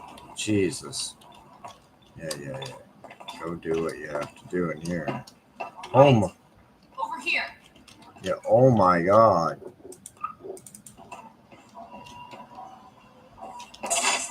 Security system. Now to find my father. Oh my god. These poor people. There. All right, I think I can bring him in.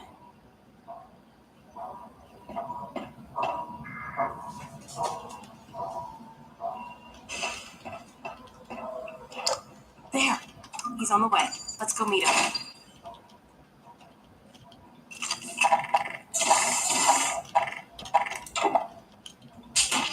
Done. Follow me.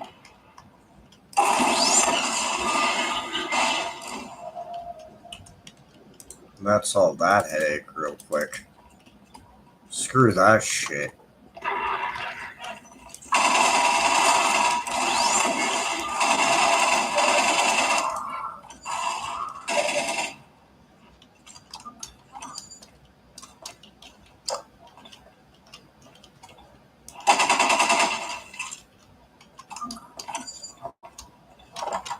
He should be in here. Let me just get this open.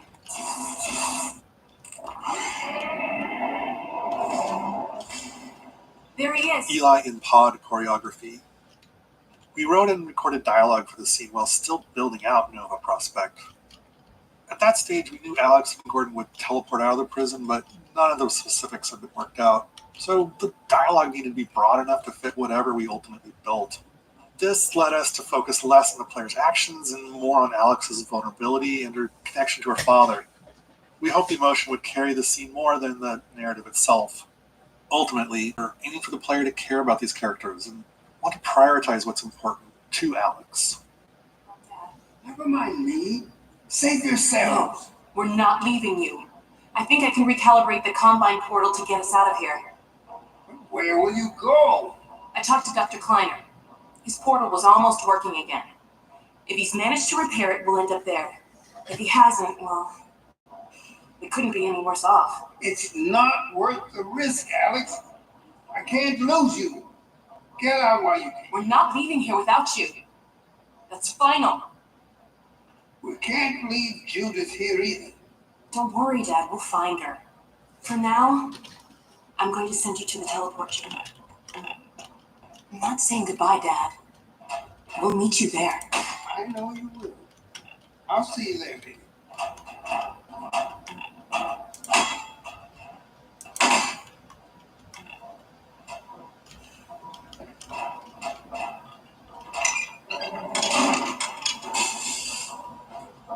Let's get out of here. It's like a Matrix pod. All right. That was a cool door. Over here. Looked kind of cool. I'm gonna head back to the security station and try to patch into your suit radio. Wait till you hear from me.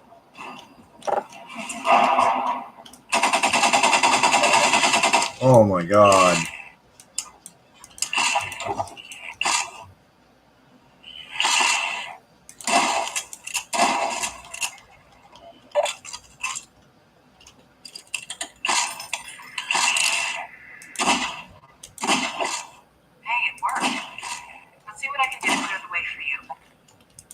Keep an eye out for Mossman. I'll get my dad through the prison as far as I can, then I'll catch up with you.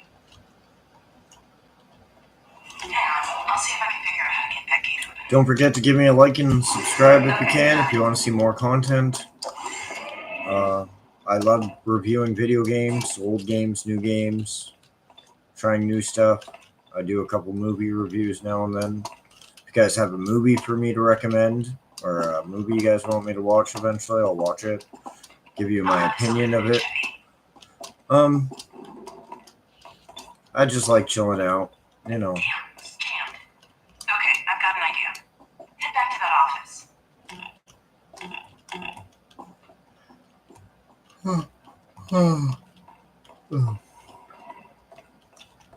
According to the schematics, there should be a vent behind those shelves.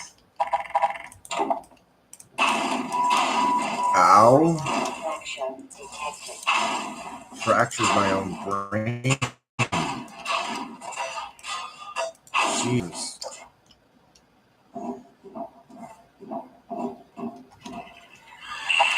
No, just go away.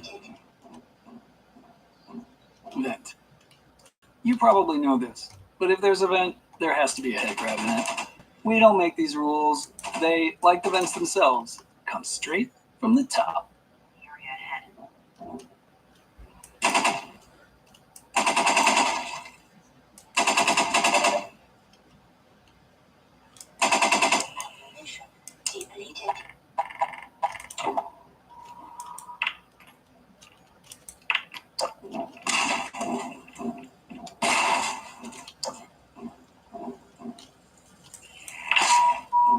Minor laceration detected.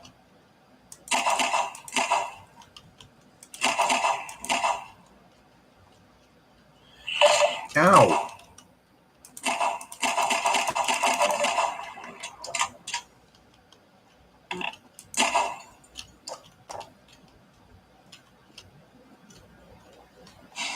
I'll start working on this cake. Just a sec. Okay, got it.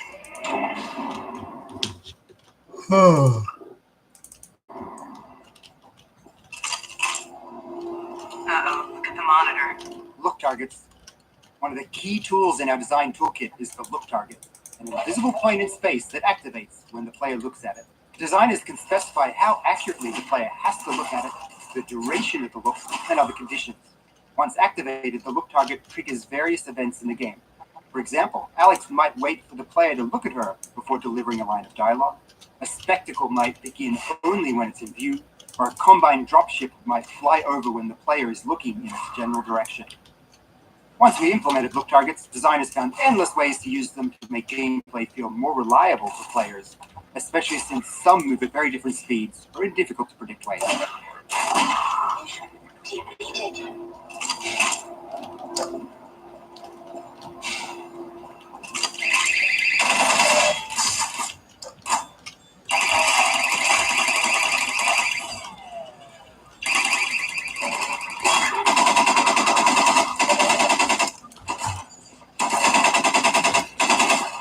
Oh.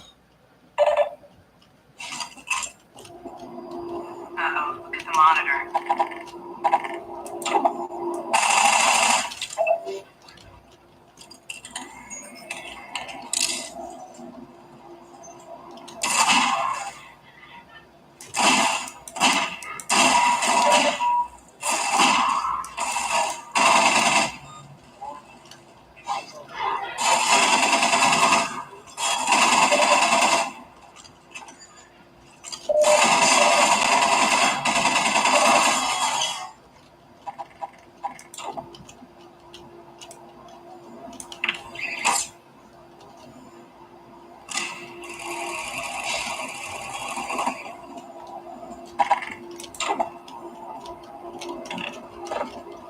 Look targets. One of the key tools in our design toolkit is the look target, an invisible point in space that activates when the player looks at it. Designers can specify how accurately the player has to look at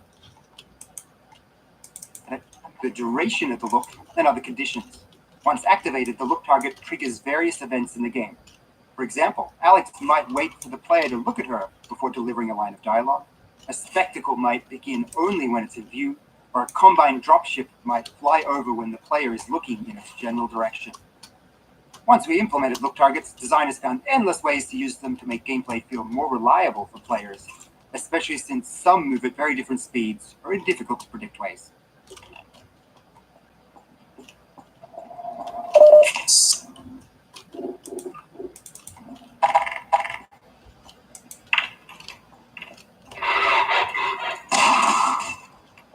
Grenade puzzle.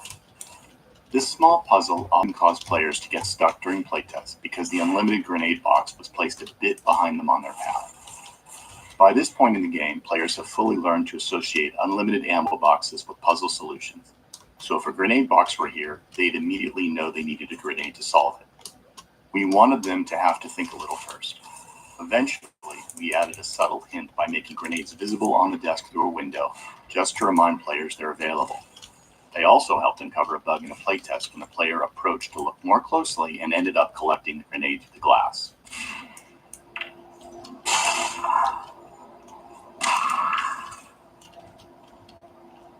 I showed him. Holy smokes.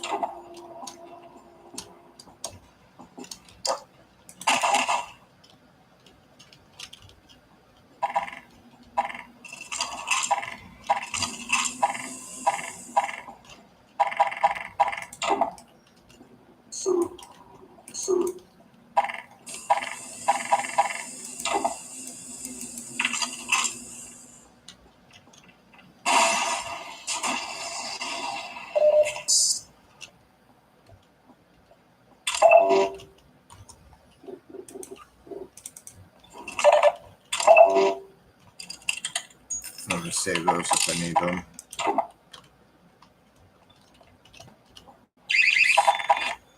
Don't forget to give me a like and subscribe. Thank you very much. It really does help me out. I just passed 4 hours here gameplay here, so I need to save and just give my body a little bit of a stretch. I'm just gonna pause for a couple minutes. Have a cigarette to relax my nerves a little bit. Oh, it's been a long day. Oh, my back hurts a little bit. After playing this for 4 hours, like, I didn't realize the game was that long. I thought it was like a 3-hour game, like maybe 4 most. But I didn't assume that it was going to be like a 7-hour game roughly, or however long this game is.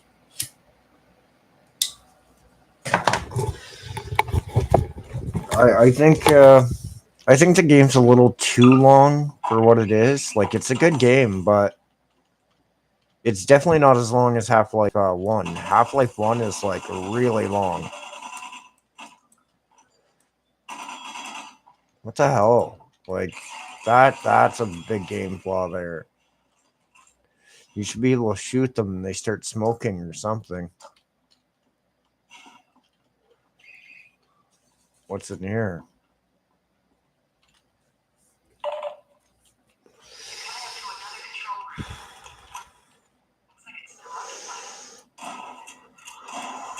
Hi. Mossman's betrayal. Our original plan for Judith Mossman's arc was for her to betray the player around this point. But by the time we reached the scene, having developed other parts of the game, we felt she was more likely just trying to protect Eli. We envisioned her reconsidering, realizing she couldn't actually betray Gordon. We had ideas to clarify this shift later, but ultimately we never finished her arc. We liked the ambiguity in Mossman, but players didn't seem pleased. They almost universally hated her. That might be a success, though. We worked hard to build the player's affinity for Alex, and Alex wasn't exactly a fan of Judith either.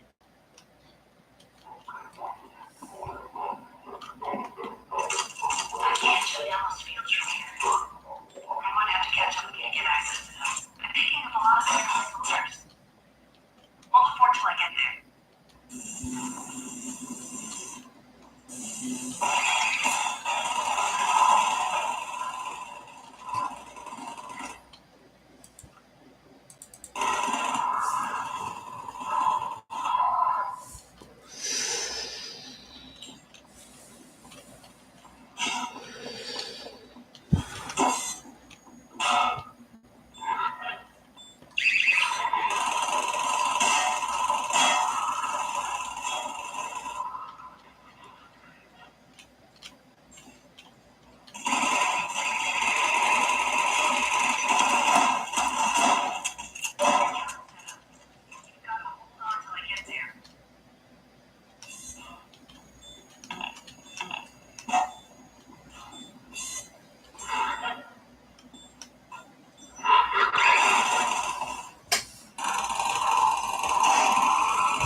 Yeah, I think I'm gonna have to say I'm gonna have to end the live stream because like my hands are starting to hurt and my shoulders are hurting a bit, so I'm gonna have to stretch out, just enjoy the cigarette for a bit. I don't know if I'm gonna end the live stream yet. Played this dead straight for 4 hours. Wow, that definitely takes a toll on your body a little bit. Overall, I say I give Half-Life 2 a 7 out of 10. Like, realistically, so far from what I've experienced from gameplay and everything, a lot of good puzzles along the way. I wouldn't say it was as good as Portal. Portal is a masterpiece, but it's a lot shorter. Eventually I'll give Portal 2 a try eventually whenever I get a chance. I'll give the game a save, and I'm going to end the live stream. Don't forget to give me a like and subscribe if you can. Thank you very much. Have a good day, everybody. I'll probably do the rest of Half-Life 2 tomorrow sometime, probably in the afternoon Eastern time.